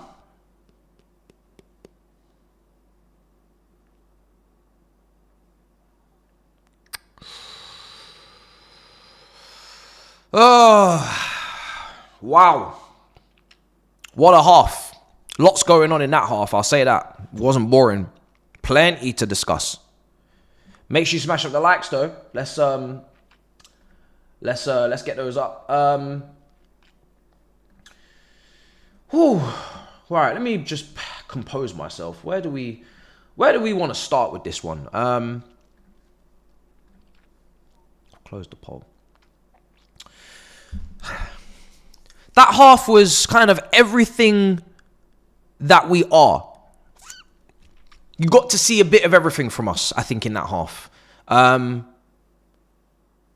good, the bad, and the ugly. I think, first of all, we should be 2-3-0 up. We've had the chances. We've been vastly the better team. We've played much better for 2/3, three quarters of that game. Apart from the back end of that first half where we let it go, we let it hang loose. We didn't put the tape on our body. You know what I mean? We just let it all hang loose in the last 15. I don't know what was going on there, but we were the better team for most of that game. So we should be 2-3-0 up. We should be comfortable. We should be cruising, but we're not. So we've left a little bit on the table for the team talk for Leicester to actually say, right, we can still get something out of this. We can press them, and maybe they'll play it to us if Sanchez wants to play crazy passes, or we can put pressure on them. I want to start with the highlights, right? I think the work rate from João Felix has been great to see in that position, especially on the left wing today, because we know the manager's always asking for defensive balance. We know that Neto is now got a knock, so he couldn't play today. So any work rate from your wingers is needed to be playing from Maresca. We know that's why Madueke has been playing quite a bit as well. I think Madueke's had a very good game. I think Palmer's been very good. I think Jackson's been very good. I think all of our attackers have had good games. They've created chances. Madueke has gone 1v1 with the fullbacks. He's sliced and diced. He's cut them up, no problems. He should have hit the target with the chance that he had. He's hit the target with the left footers, the cut-ins. He's tested the keeper a couple of times. He should have hit the target with the right foot, but it wasn't like an embarrassing miss. It wasn't like a catastrophic miss. It was frustrating. It's a shame. He should have done better, but it is what it is. Great cross as well from Jackson. Jackson's been great. Took his goal very well. Created a nuisance for FaZe Banks, FaZe Ruggs, FaZe Clang, FaZe whatever you want to call him. He's a shocking defender. We need to actually get more out of him because he ain't very good. He's a clear weak point in any team he plays for. He's shocking. Honestly, he's one of the worst defenders in this league. I say that hand on heart. He's just shocking. So I'm happy with Felix, happy with Palmer. I think Palmer's done very well. Palmer's kind of dropped into the midfield with Caicedo on the ball a lot, which is quite interesting to see. And it's actually Enzo playing in those half spaces, making those runs, sometimes decoy, sometimes third man runs, but he was involved in the goal, got the assist. That finish from Jackson is just beautiful, by the way. It's just lovely little lift on it. And Enzo Fernandez could have actually probably got another assist if he cut it back. He had a lovely little bit of play with Madueke. If he just pulled it back, I think this was before the goal. If he just pulled it back for Caicedo or Palmer, we could have been further ahead. Could have been 2-0 with Madueke's goal offside because Cucurella didn't time his run, which is frustrating. So that's another moment where we again should have done better. That touch from Jackson just before the finish, by the way, if you haven't seen it, look at it. Wonderful. And that shows the technical ability. Tight spaces, quick moments, fast actions need to be had, and he's not overcooked that. So that was good. So I'm happy with the attack. I think Caicedo's done very well. I think Badiashile has been very good as well on that left side centre back position. He's putting some good passes, some good crosses. Just seeing some more of the highlights now. But the last 10 minutes, 12 minutes, whatever it was of that half, just became a little bit complacent, a little bit, arrogant maybe. We need to humble ourselves. We're not 2, 3, 4, 5 up here. We need to put the game to bed before we start doing all this. But just took our foot off the gas a bit too much for my liking, and evidently that means Leicester get chances, and pretty good chances. Ndidi gets a good opportunity. I think Samari had a chance. There was a shot that came in from the right that was just past the post that could have been causing Sanchez more problems. Sanchez has not made an error yet, but he has actually. He passed to Caicedo and maybe that pass wasn't on, but he leads in the league for errors leading to goals, alongside I think the Ipswich keeper. I think it is. He leads in errors leading to goals. So when the briefings are coming out and it's he has the highest save percentage, or we really trust his technical level, or whatever, I don't know, whatever stat they want to pull, that was one stat they didn't want to pull. He needs to calm himself down in this run into Christmas, in this run into New Year's. I don't expect to be, I'm not going to say I don't expect, I will expect anything from him, but I don't want to see bozo moments against these lower league oppositions. It's not good. It's not flattering. You need to be not sending shiver me timbers down the spines of the fan base and down the spines of the defense. If you could do that, be much greatly appreciated. If not, I've said on my 5 things on Monday, I don't see why I'm not seeing Jorgensen at least 1 or 2 times in the Premier League before New Year, before 2025. We've got like fixtures very congested, 3-4 in the space of 15, 12 days. We should be able to see Jorgensen in the Premier League at some point. But yeah, luckily for us, Leicester, they're not really connecting with their shots in that back end of the half. Otherwise, we could have easily been 1-1. They were in good positions. They're pretty big chances. They're not small chances. But outside of that, because I don't really want that last 10 minutes to overshadow the whole game. The facts of the matter is we are playing very well. We are completely dominating up until the complacency started, and we should wake up after halftime and go again and go and make it 2-3. I shouldn't even be contemplating dropping points here. Shouldn't even be considering a nervy end to the game. We shouldn't be hanging on for dear life at the end of this game. This game should be wrapped up by 70 minutes if we're serious, if we're a proper team. And just to speak on the physicality of Leicester, they have been absolutely shambolic with some of the tackles they're putting in. They are a walking red card.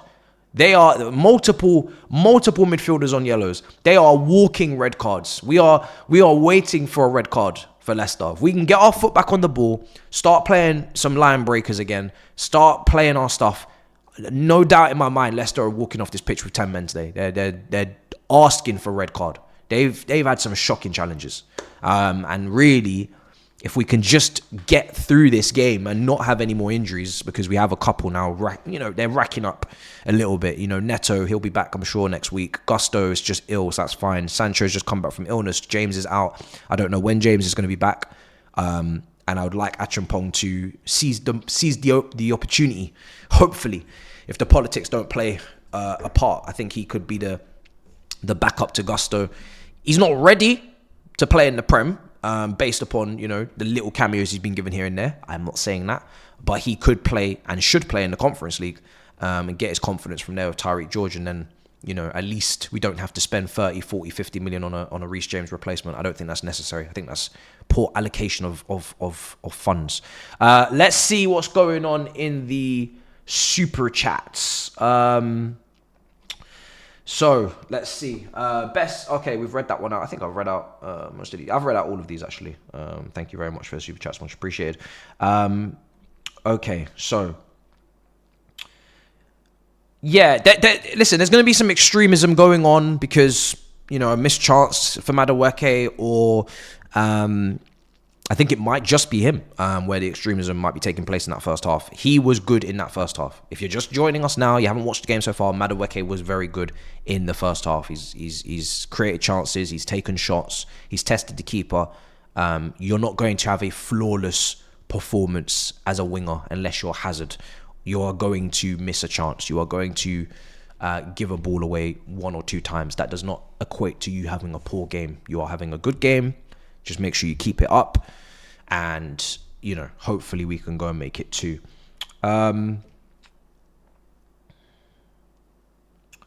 Palmer's playing more of a creative role today. I'd say he's playing more of a he's dictating the tempo of the game a bit. Him and Enzo have kind of swapped a little bit. Enzo's further forward. Enzo's playing near Madueke. He's making these decoy third man runs. He's looking for the cutbacks. He's assisted obviously for Jackson. He's very close to the final actions of the forwards. He's very high up the pitch.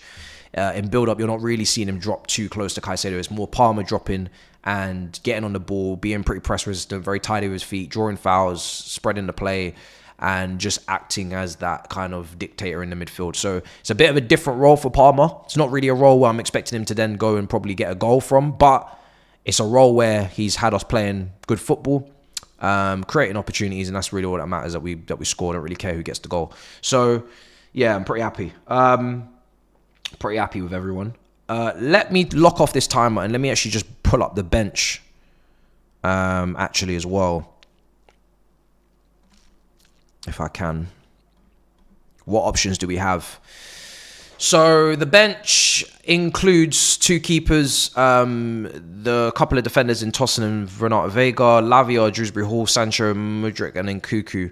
I wouldn't make any changes. I don't think any changes need to be made at halftime. I think quick conversation about concentration, and obviously Sanchez needs to speak into as always, because that brother is just a ticking time bomb. But apart from that, I think we're pretty good. I wouldn't bring in Cuckoo on for Felix or Jackson. I wouldn't bring on Mudryk. I wouldn't bring on Sancho. I wouldn't bring on any midfielders for the guys that are on the pitch doing their roles right now. Everything is fine. We just need to get the second goal. I'm pretty happy with Felix. I don't think Sancho needs to come on for Felix, to be honest. Pretty happy with Felix on that side. I think he's doing a decent job over there. Now, 60, 70 minutes, when Leicester players start tiring, then we can look at making changes, and we could potentially go down in that direction. But I don't think that's needed right now. Don't think we need to make them too early. Right.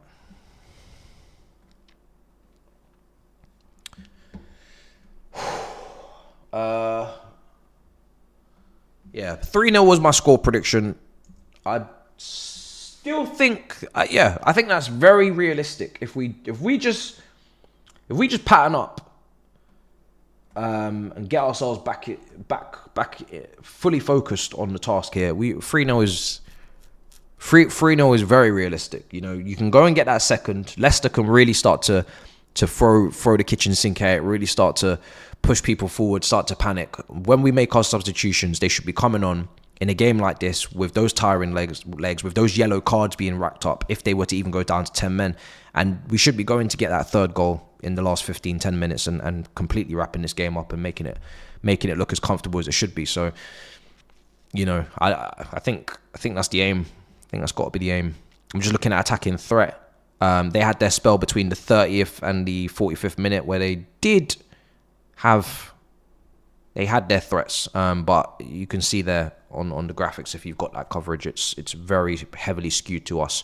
Touch map for Cole Palmer, very central, very, very central. 21 passes, one shot, you know. So that tells you all you need to know. He's not really high up that pitch. They're comparing 2 players here. They've got Madueke, 2 shots, 1 on target, 21 touches, 85 passing accuracy on that right hand side. And now we got second half coverage about to start.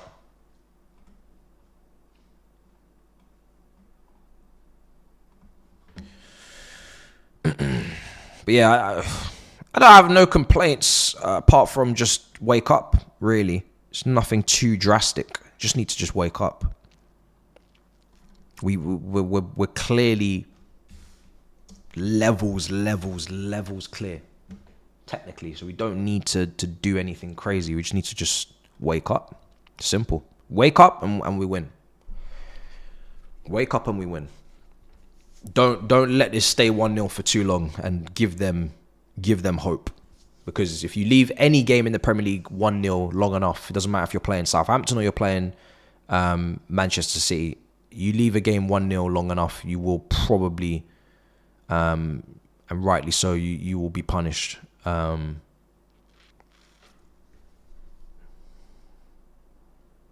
Doesn't take much to get a goal.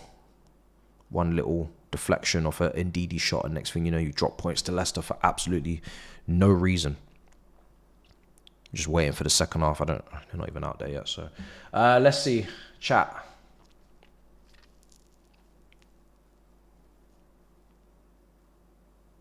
Yeah, the whole attack is playing well. They're all creating opportunities. They're all linking up very well. They're playing very well. Yeah, Fofana, Badiashile, no complaints.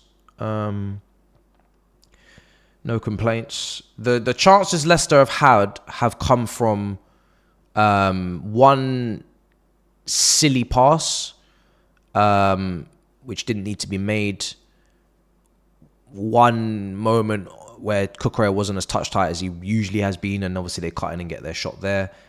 And I think another one maybe from a set piece, and then it fell to someone, I think.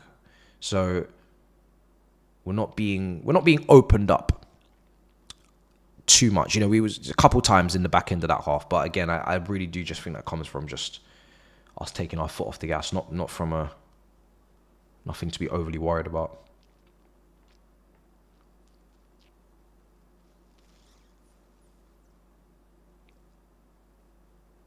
No, I wouldn't move Palmer to the right. No, I think Madueke's got his fullback on toast. He just needs to keep attacking him.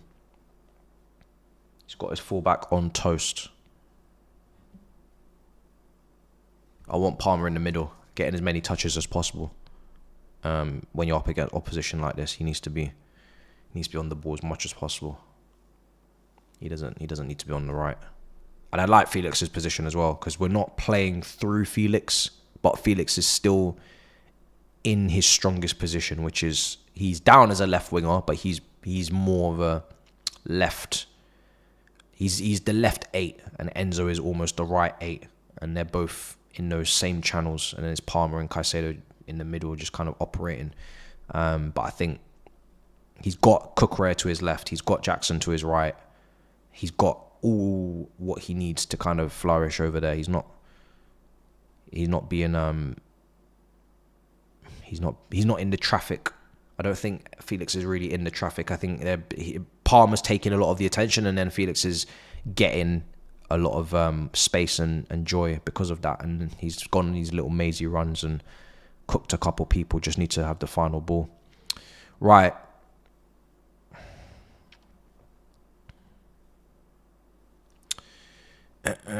So yeah, I'm pretty happy with everything. Just if we play how we play, we will get our second goal. If we keep playing now, we don't really need to do too much. We don't need to do too much changes.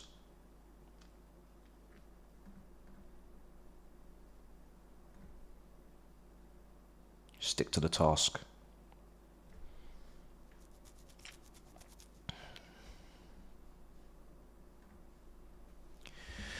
Right, second half's kicked off. Time is up.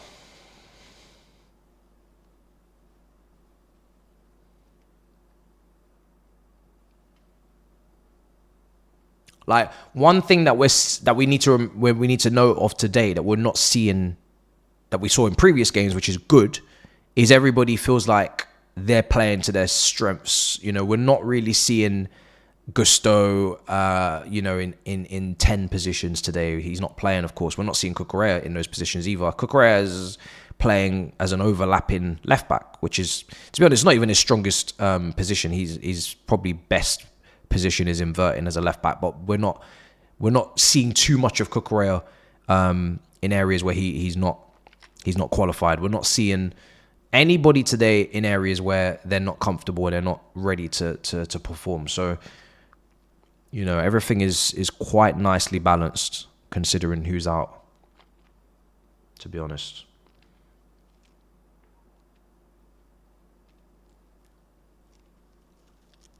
Got Fofana in the wide channel. Better than having Disasi there. Colwell in the middle of the back three. Like, everything's pretty nicely set up.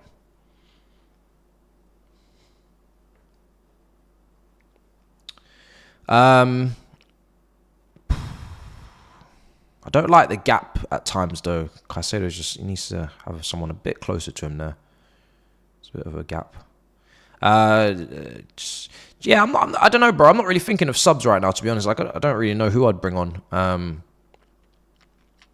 The easiest swaps that you could make directly without disturbing the setup is probably like a Felix coming off for a Sancho, because Sancho plays literally in the same role Felix, and they're literally very similar in that sense. You don't really have an out-and-out right winger to play the same way Madueke is playing, unless you put Sancho over there, but we've not seen him on the right under Maresca, I don't think.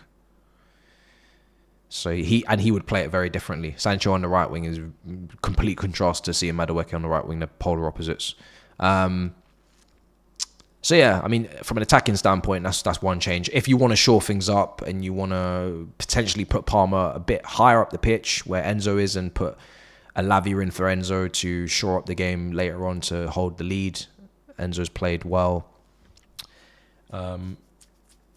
And also he's just flown back from South America, so I don't know out of him and Caicedo which one is going to be tiring faster. It's probably something to take into account. So yeah, that's something to keep an eye on as well. I don't know if those two are going to do full 90 minutes. I think they flew. I don't know when did they fly in. I think they flew in on Thursday, did they? They trained on Friday, and then they're playing now. It's very, very quick turnover. I think Maresca actually said they weren't really going to be 100%. The two midfielders. So he kind of already told us that he was going to play both of them today before he even, the lineup was even out. But he said that they're not 100%. So I don't think they're going to play full 90s, both of them. And that's quite damning on Shrewsbury Hall that, as I was saying in the preview, that those two are not 100%, but the quality contrast is so big that even against Leicester, a team that you have played for and know very well, with a manager that you've played for and know very well, you still aren't even close to starting in a game like that, where the starters are maybe a bit jet lag. It's kind of mad.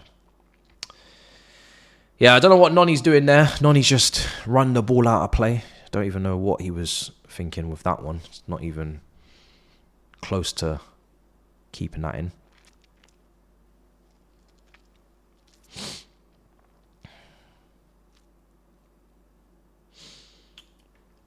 Appreciate the 1,000 likes, guys. Much appreciated. Love for that.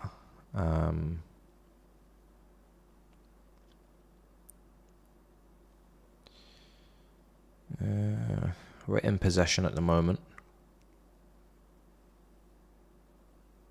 Playing it down the channel. Here's Badia's shill. Oh. Okay. 50 minutes.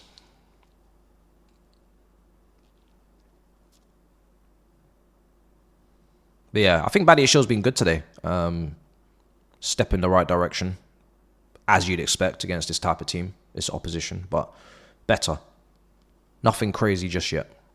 So that's something.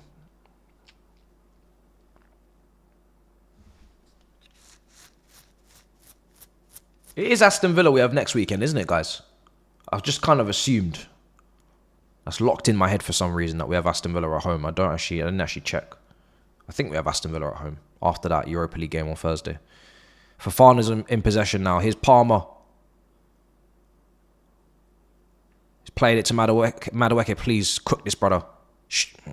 Okay, cool. Palmer. Oh, that's a lovely ball, to Felix. Go on.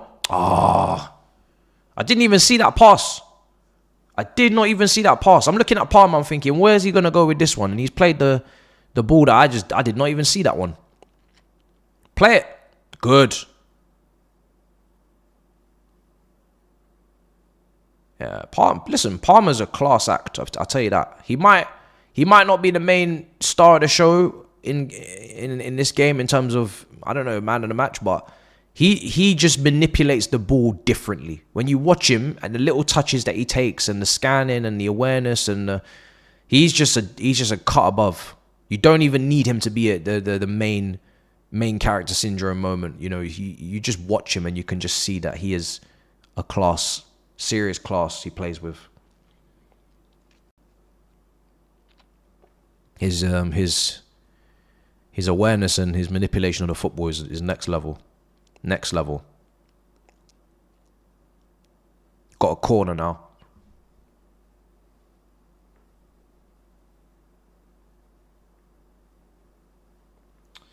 Felix is playing well. He's playing well.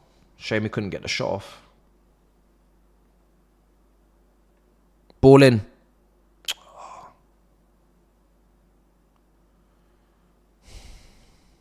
All right, Palmer's going to go Enzo. It was a nice gap for Madueke that's kind of gone now. Didn't really find it. Would have been a very difficult pass to play, to be honest. But here's Cucurella.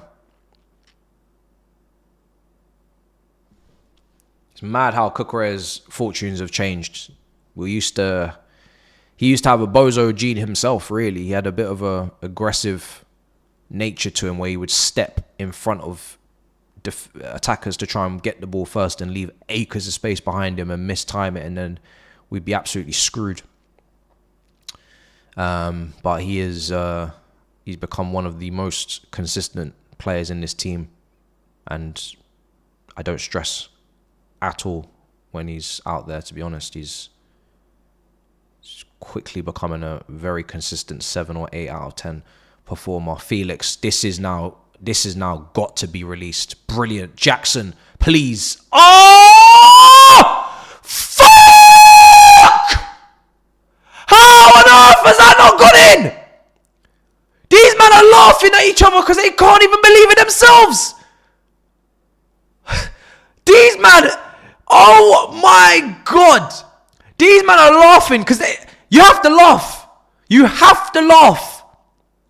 Oh my days. You have to laugh because it's beyond a joke, that one. That one's beyond joke. That's not even funny. Oh my fucking God. I've seen it in 4K. I've seen it in 8K. I've seen it in 12K. I think I've actually had my vision actually fixed. Oh my goodness. Oh my goodness. You know, when something like that happens, there's no point saying anything because, my God, what have we actually just witnessed? Madueke's cleared it off the line.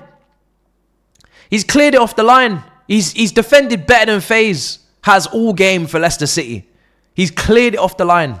If Leicester City stay up by a goal, Madueke should be crowned, knighted in the city of Leicestershire, and he should be given. I mean, the brother said he didn't like Wolves, he didn't like the Midlands, but he loves Leicester. What? We've had a goal robbed off us. We've had a goal robbed off us. That's all I can say. It's such good play from Felix, who I keep saying, he's having a good game. Jackson, again, great play. He's having a great game. He's created chances, got a goal. It's a tap-in for Palmer. It is going in. And unfortunately, Madueke is also at the scene of the crime because it was criminal what just happened. And he's blocked the shot. What more can you say? He's blocked the shot. He has literally stopped it from going in. He's cleared it off the line. He's done a Thiago Silva at the wrong end of the pitch. If we go on to win, it will be comical. If we don't, that will be the moment that's remembered. But hopefully it doesn't mean much because we are attacking again. Oh my God. They can't handle Jackson. Palmer. Oh, they can't handle Jackson, man. They cannot handle Jackson. Jackson is walking all over these defenders whenever he's on the run in behind. It's mad. On my mother's life, he's playing against us. Bro, the way that Palmer and Madueke just looked at each other and started laughing, like, bro, you just have to laugh, bro. You actually just have to laugh at that. That is ridiculous. I can't even believe that happened. So funny. So funny. If that happened against a big club, you'd be crying a lot more, but we should be fine. I'll be honest, we should be fine. They are not good, Leicester. Oh, Jesus. Did we have to foul him? Fofana getting a bit too ahead of himself. Jesus.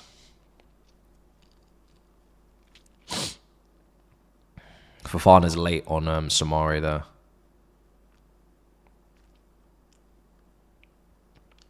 Yeah, I'm like I said, if it was a tight game in terms of the playing, the performance from both teams against a bigger side, I'd be pulling my hair out. But I do think we're gonna get our second goal. So hopefully we just have to chalk that off as hilarious moment in this win. Does it count as a shot on target? I don't know. Well, I don't think so, because when your own player blocks the shot, what is that? Is it a shot on target and we've also blocked a shot? So we get both? Because if it's a shot on target, it has to also be a block shot. Like, we also have to get the block shot. Don't strip us of that metric. Now Madueke has gone down as blocking a shot. You know, if you didn't watch the game, you'd think that was a good bit of defending from him, working his ass off to get back and block shots. You love that. I might even say in the review that's exactly what he did. You know, catch some people out if they didn't watch us today. Let's see if I can lie through my teeth. I'm going to say that Madueke blocked a shot today. Did some great piece of defending. Stopped Carlos Pereira from scoring. Finish. Oh, it's gone away. Corner.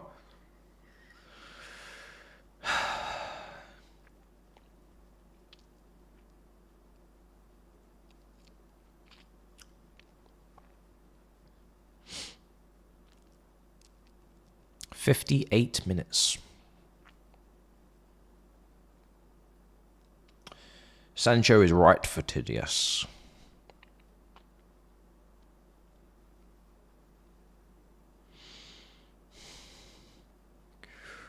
Second goal should be coming soon, I'll be honest. We started the second half how we started the first, which is good. Ball in. I am actually expecting to see a goal in the next 5 minutes, I'll be honest. This is what I'm waiting for right now. I'm waiting for the second goal. It feels like it's coming. Might even be Felix that gets it. He's quietly doing a very, very nice job off that left side today. He's going about his business nicely. Fofana going to take the throw in. Palmer. Oh, loose touch. Don't like that.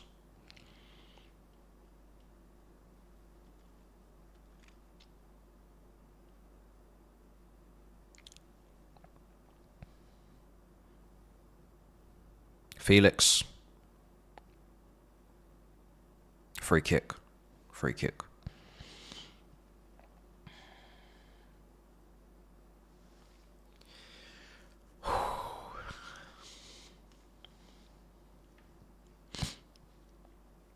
We're at the hour mark now.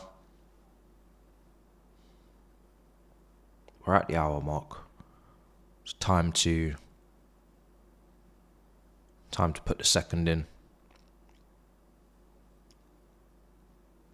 Because we're about 10 minutes from substitutions, I think. Here's Cucurella.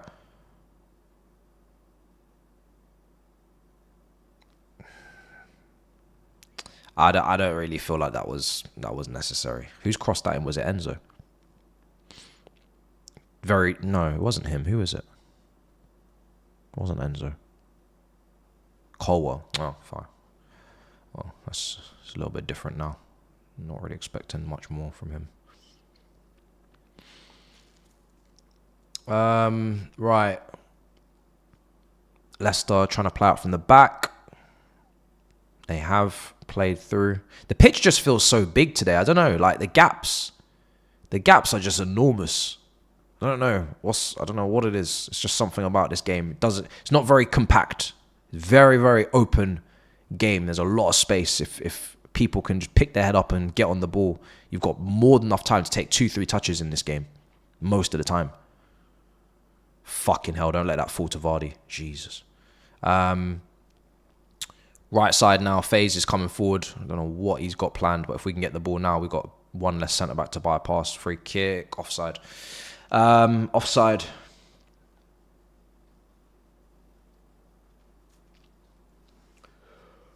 Yeah, I don't know why we crossed on that one. But once I found out it was Colwell, I was like, right, it's a centre-back in open play in the final third. I'm not expecting decision-making to be on point. Should have really just recycled it back, to be honest. Never looked like a dangerous cross, that's for sure. Love that Jackson goal, by the way. I think it's such a tidy finish. It was a very messy bit of defending before all of that happened. But then once he got the ball off Enzo, nice touch and finish.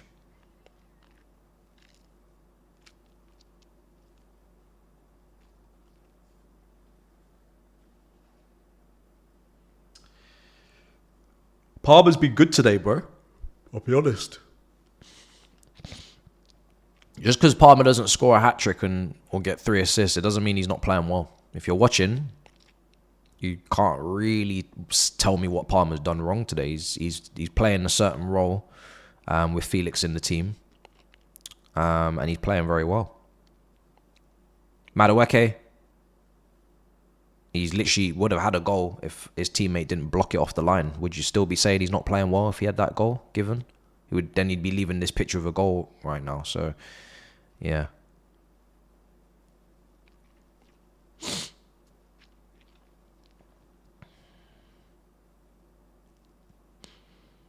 Enzo.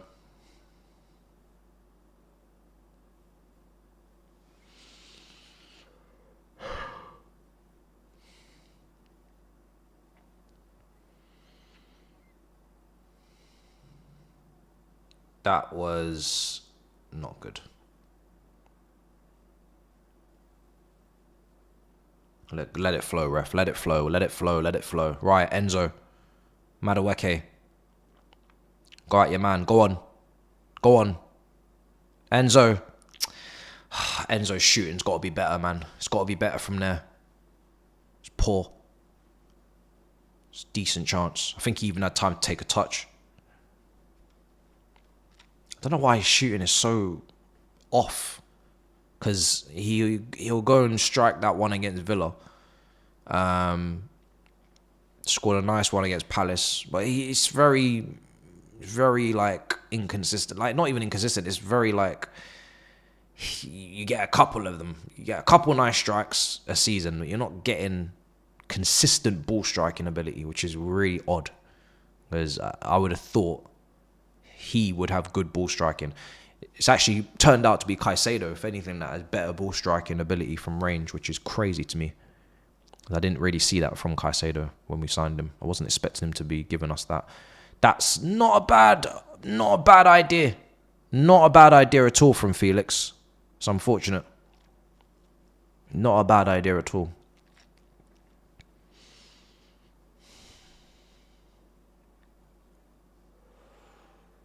Ooh. I don't know why people are putting up fake scores. Just block them, mods. Don't hesitate.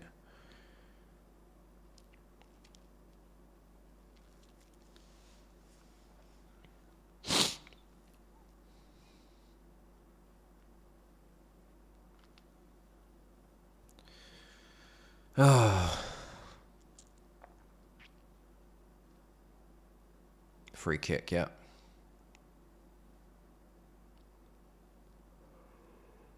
I don't know what their managers complained about. Cucurella takes the touch. He knew he was going to get fouled, and he did get fouled. That's it.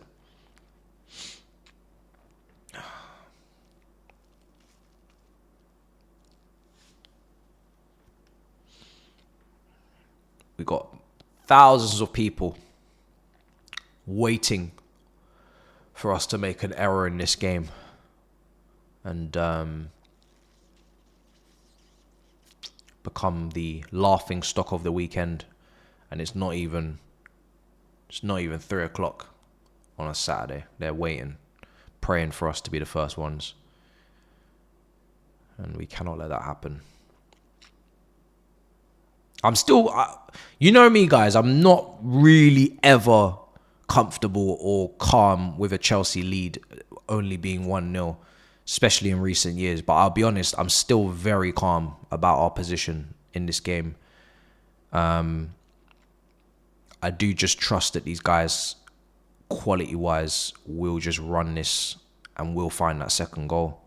It might take a bit longer than I wanted it to, but we are walking through them right now. Madueke,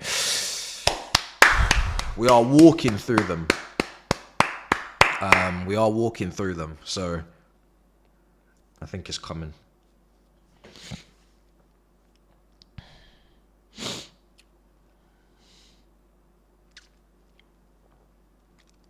Chelsea boy, that is a nasty word you're using. Nasty word. I'm not arrogant. I am confident. There's a difference. I said I'm confident. Since when is being confident in your club a bad thing? You're confusing me. We're away at Leicester. We have control. We're technically far superior. Our bench is far superior. Why can I not be confident? Yeah, you say confident in this team, ? Depends on the fixture. Depends on the way they've performed. We are third, so there has to be some level of confidence. We can't be shit, can we? So yes, I am confident right now.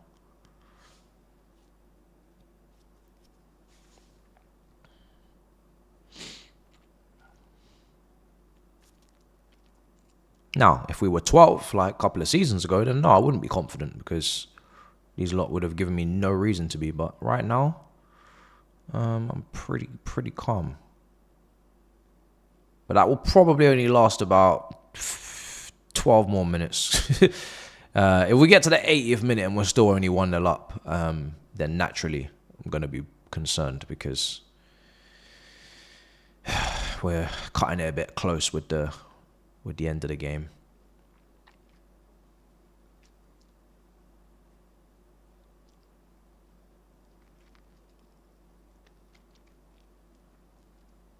I still think our set piece deliveries need to be better. That's one thing that's consistently needs to improve is the set piece taking corners. Madueke, yeah, please do exactly that. Brilliant. Oh, Fofana. Felix has got his hand up. Can't quite get the ball over.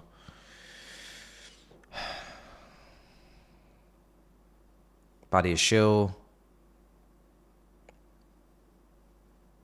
And the thing is, even though they haven't got the second, I can see that they know as a group they need to get the second. Like we are pushing forward. We are making progressive passes. We are playing at a tempo that's not lazy, that's not complacent, that's not slack in this second half. So they as a group know they need to get the second goal and they're playing like they want to get the second goal.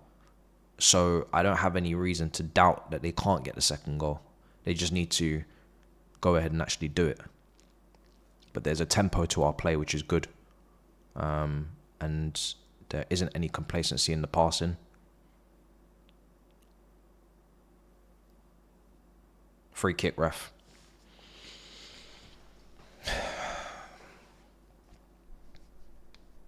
If they played like they've played in the second half so far for the rest of the game and they don't get the second goal, the second half performance would have been better than the first half performance. That's how I'd analyse this. If they keep playing like this but they can't get the goal, then they've still performed better in the second than the first. Because the first half, the last 10, 12 minutes was mad. Leicester have made a couple of substitutions. Well, I don't know if the other player was booked, but I know one of them was, so...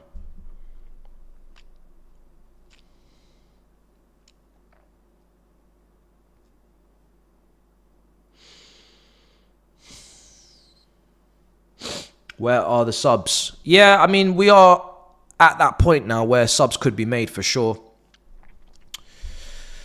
I haven't not really got a preference as to who, you know. I mean, if he starts to look at Lavia for Enzo, that's a sign of him tightening the ship a little bit. It's a weird game. I don't really have anyone that I particularly want to come on right now. And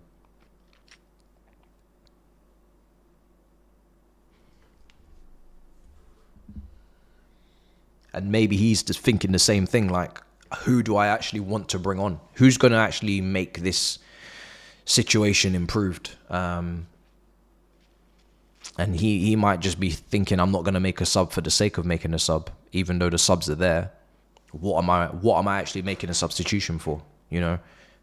Does Felix not look dangerous? Does Palmer not look dangerous? Does Jackson not look dangerous? Does Madueke not look dangerous? What is he making the substitution for? Who is he taking off? And what are they adding to the team? I don't know. I don't think he's looking to make a sub. Because I'm honest, I can't really think of who I'd bring on right now. You could maybe say Sancho in for Felix if you want to do a straight swap. But I'm pretty happy with Felix's performance, and he's not tired because he's not played Premier League football, so he doesn't need to come off. Sanchez. So yeah, it's a difficult one. I'll be honest, it's not. I don't think there's an obvious sub. I think we'd probably just make a sub because we want to see a second goal and we want someone to get it. But I don't know in particular specifically who's actually coming on. Let me know in the chat who you'd bring on. If I had Pedro Neto on the bench, then I'd get Neto in for someone. I'd get Neto in because Neto's been playing really well recently. Oh, that's unfortunate. Jackson's touch just gets away from him. But yeah.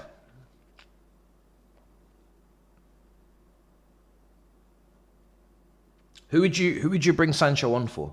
I don't think Nkuku's given these defenders as much trouble as Jackson's given them. I think Jackson's doing a brilliant job leading the line today.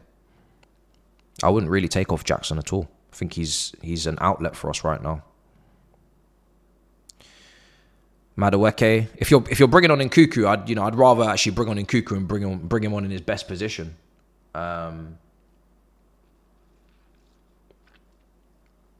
If you're bringing on Nkuku, at least bring him on in his best position. Don't bring him on as a striker.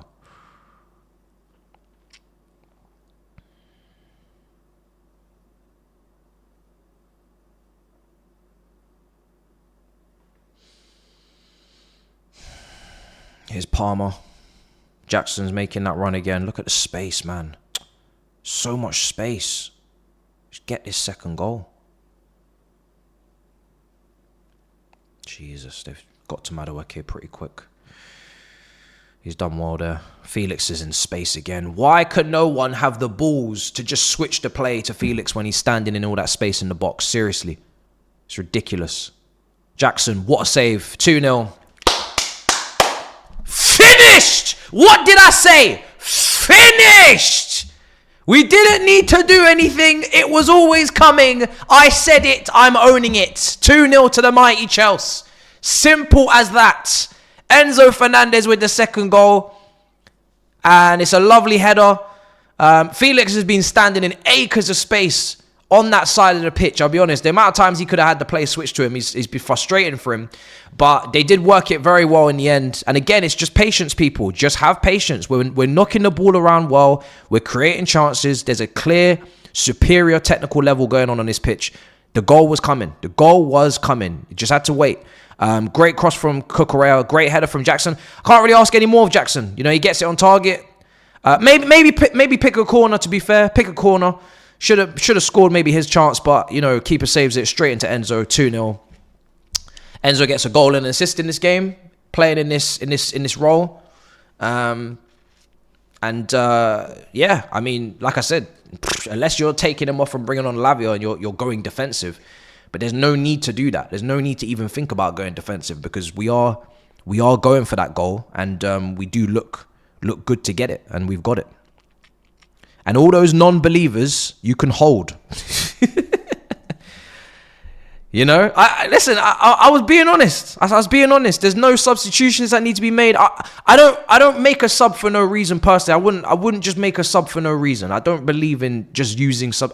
If you're not playing well, you need to change things. You need to make a substitution, and fair enough. Make a substitution. They're there to be used. But we're playing well. There's no need to make a sub. We're playing well. We're creating chances. We just have to wait.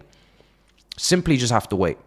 And that should be the game finished now. Unless these guys just start clowning around like they did at the back end of the first half, which I really don't want to see. I need a clean sheet today now. That's kind of top priority. As much as I'd like that third goal, because it would be a correct score, I need that clean sheet. If we don't leave this pitch with a clean sheet, that would be the biggest disappointment going. Like, it's just no need to not come out here with a clean sheet. It'd be unacceptable. Just be a pure complacency if they don't come out here with a clean sheet. But listen, we can get a third.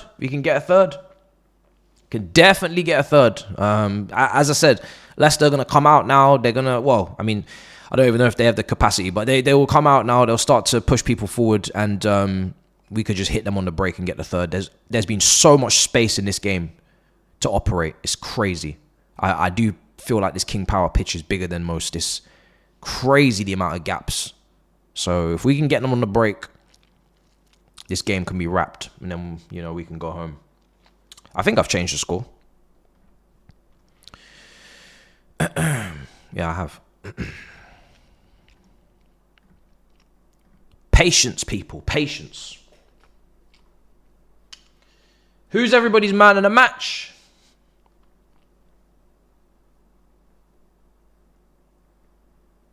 Who is man of the match?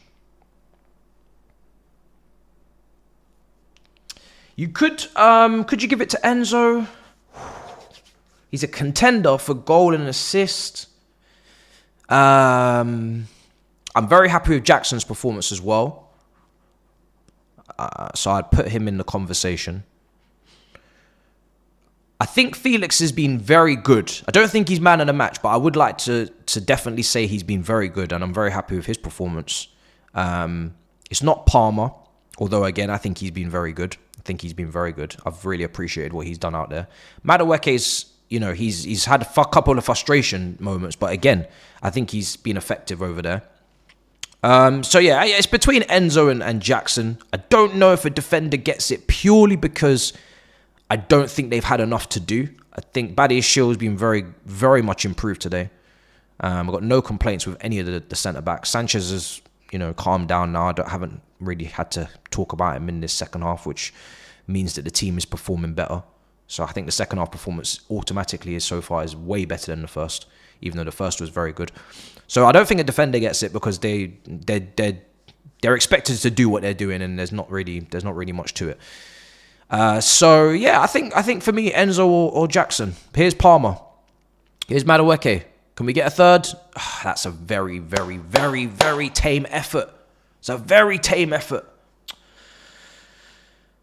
Very tame. I mean, for a goal and an assist, I'm pretty happy to give it to Enzo.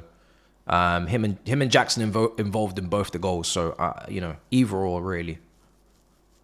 I don't know who's created more chances. I think it might come down to who's created more chances. And I do know that Jackson's created some very big chances in this game. Some very good, clear-cut chances. That chance for Madueke he created. So he might actually edge it, but I don't know. I have to check the stats.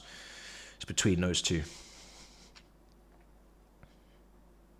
But then obviously Enzo's actually got an assist physically, which Jackson didn't get. I mean, Jackson was being robbed of an assist, to be honest, in this. Who crossed it in for Palmer, for the Palmer chance? Was that Jackson as well? Jackson's really been robbed of an assist today, I'll be honest. So we've had some good subs. Nkuku and Lavia have come on, which is nice. Who is it? Caicedo has come off, and Caicedo's come off. It's one of the South American midfielders, which is fair game. And Felix as well. I'm going to do man of the match 1 second. I'm going to do a poll. So if that cross for Palmer was from Jackson as well, this is why I'm saying Jackson could really easily get man of the match as well, because I know Enzo's got an assist and a goal, but Jackson has literally created multiple big chances that haven't been created, haven't been converted. He should be also walking out with an assist. I could put in Cucurella and put the cross in.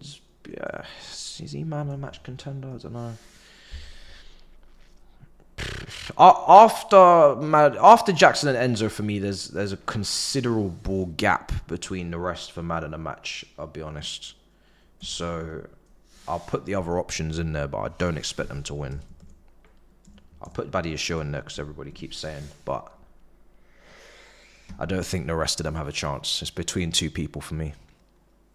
It's very close between them. It's between Enzo and Jackson for me.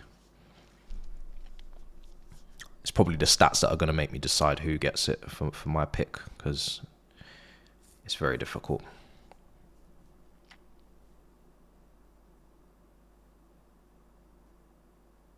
Yeah, it's tough. But yeah, after that, I think everybody else is kind of getting good 7.5s, 8s, a couple of them, but the 9s and 10s or 9.5s are going to those two. It's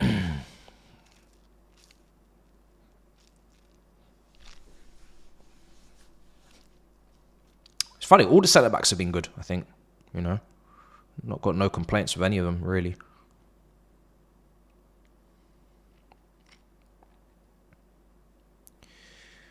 Badiashile. I mean, we've only conceded 2 shots on our goal, none on target for Leicester. They were just shots that should have hit the target because their shooting was shocking in those moments. But yeah, defensively we've been pretty solid.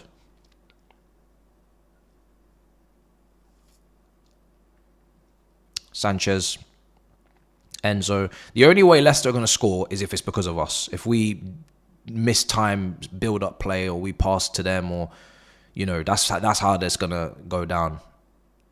This number 10 looks tricky. He's got a burst of energy coming on. Jesus. Leicester. Bloody hell, he's come on. Looks good. Fuck. Fofana, I thought he gave away a penalty there.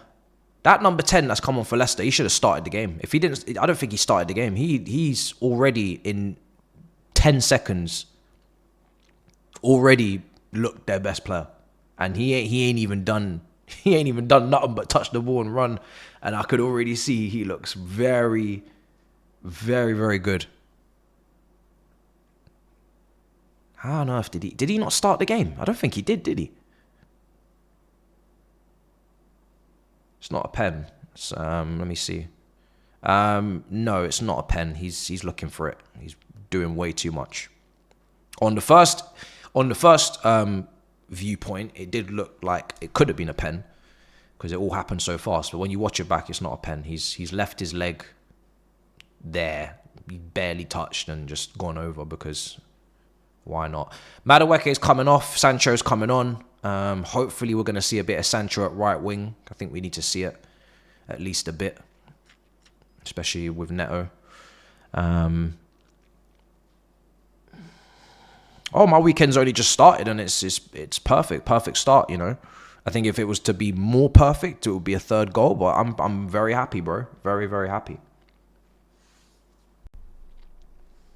So yeah, Sancho's on. He's going to get some minutes. My main thing is the clean sheet. I'm not really overly bothered about the 3rd. If we get the 3rd, great. I get my points. But the clean sheet is the most important thing. If we concede, it would just slightly, I don't think defenders deserve to not walk out of here with a clean sheet. I think the defenders definitely deserve to get a clean sheet. Someone's down, and I'm hoping it's not who I think it is, because I don't really have the mental capacity for it. Yeah, the 10 looks good, bro. It does look good. I haven't really seen his name on the back of the shirt because he's just getting the ball and moving so quickly. I can't even see his name, but he looks good.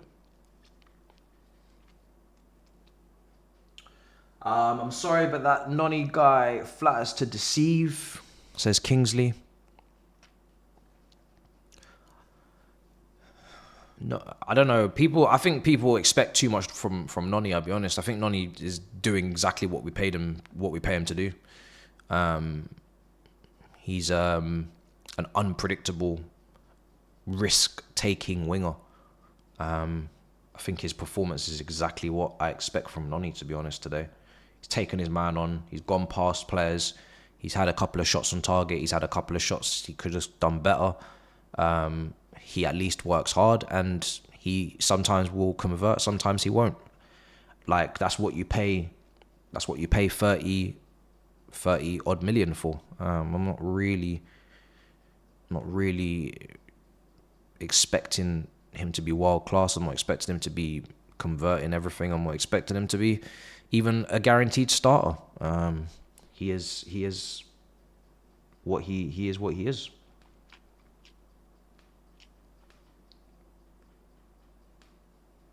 No, it's not my standards are low. It's I know what we paid for. I didn't want us to sign Madueke, so this is where you have to reflect on how much credit you want to give sporting directors, because they brought him in at the end of the day. So that's not my business. That's not my business. I know what I'm I'm not going to blame the player for not being able to do what I know they can't do and produce what I know they can't produce. Hence why I said Elise would have been a massive upgrade. But it's not a surprise what he gives us. What he gives us is exactly what I expect him to give us, really.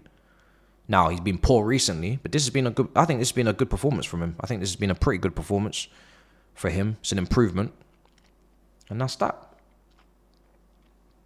I'm not really sure what people were expecting.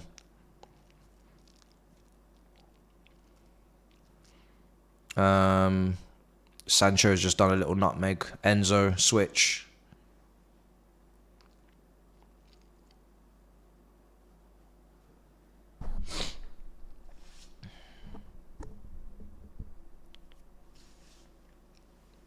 As I've said, with Noni, I'd like to think I'm pretty fair with him. I've said where he needs to improve. He's not the finished article, but at least he shows us something. And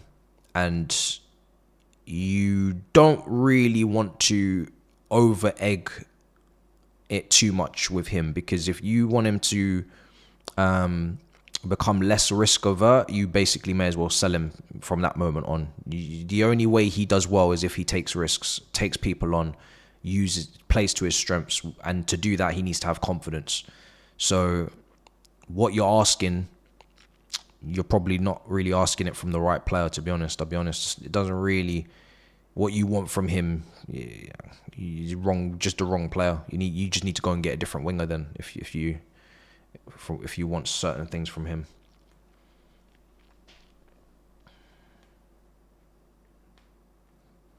I find it very puzzling that he gets double, triple the criticism of Mudryk, cost half, younger, I think, and does more both ways on the ball. Very confusing reality to me. If I'm gonna cuss out Noni, then boy, what have I got to say for Mudryk, who's not even involved in this game? He hasn't even come on. You talk about spending money, someone not living up to the hype. That's where you need to start. Let's do this in order, at least. Yeah, Sky, it might not have nothing to do with price, but even on performance, there's night and day between the two of them in terms of contribution. So, start from the beginning. At least make it make sense. Drewsbury Hall's coming on. Jackson's coming off. That's the last probably sub that's gonna get made. We're pretty much sorted. Now. 2-0.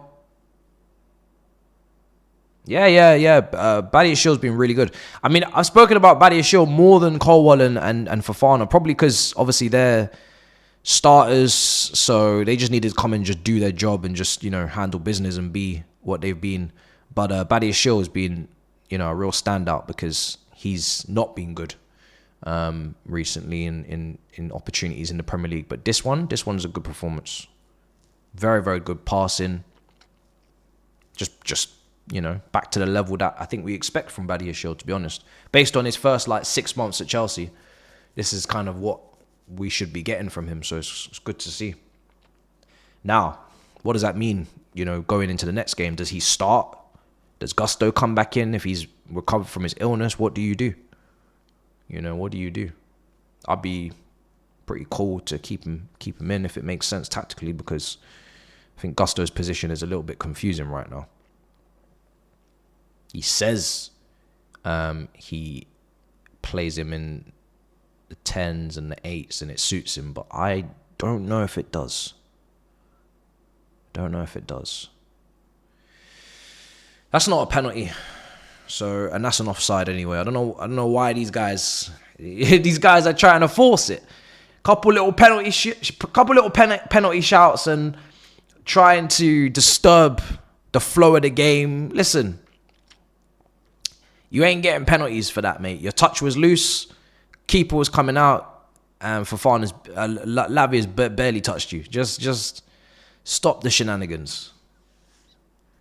These men are really forcing it today. come clattering into our players in the first half. Could have had a couple people sent off, and now they're trying to get penalties. Man, them are...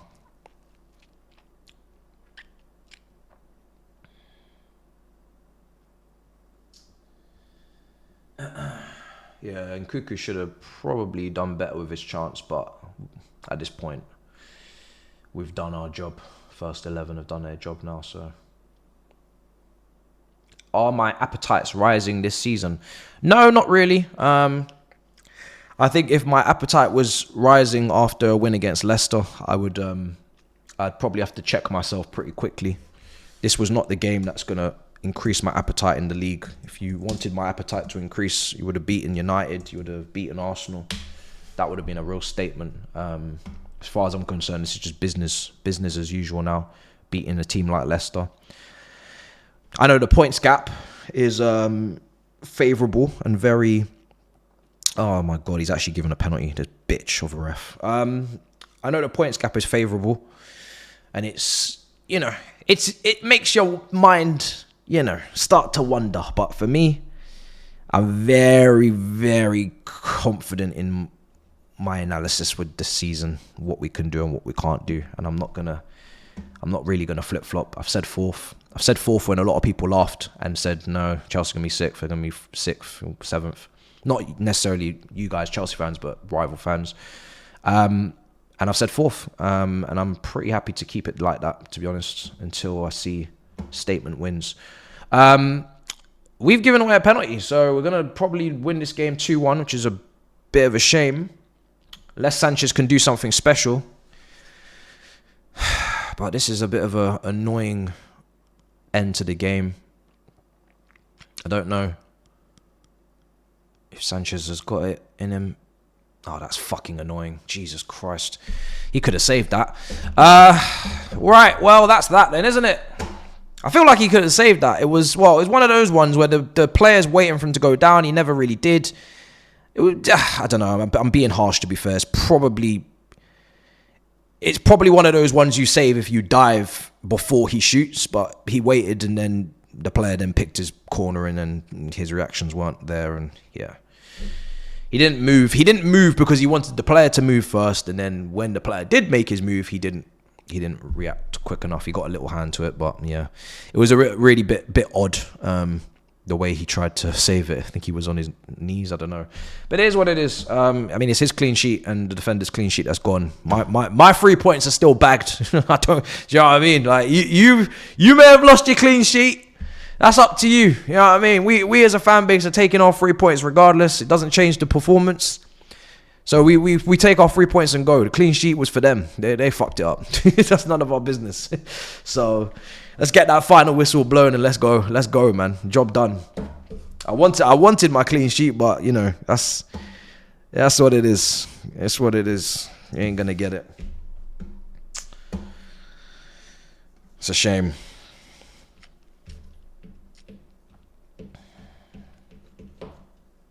Was it even a penalty, chat? Was it a penalty? Personally, I don't really think it was, but it feels a bit soft.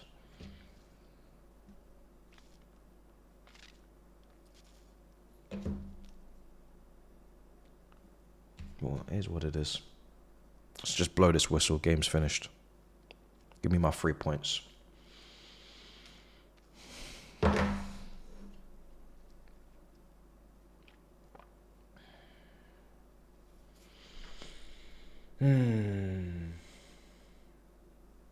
Give me my 3 points. We got full time? Not yet. We got a corner. I think we're going to just take it short. There's no need to be dashing this into the box and risking a counter. Just be sensible.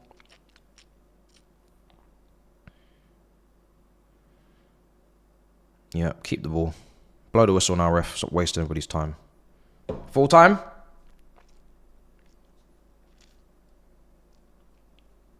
Full time. Great. I'll have that. I will have that. Thank you very much. Very, very good performance. I know the scoreline suggests that we didn't do what we did, but we did. Could have easily been one of those games you win 4-0, and it would have been deserved. However, unfortunately, the fine margins in both boxes go against us a bit, and their first shot on target, I believe, is the penalty, and we have a ball cleared off the line and other chances that we didn't take. So, you know, on the surface, this looks like it was a difficult game, but I can promise you, and this is coming from me, didn't break a sweat as a fan today. I'm very, very confident in what we did out there.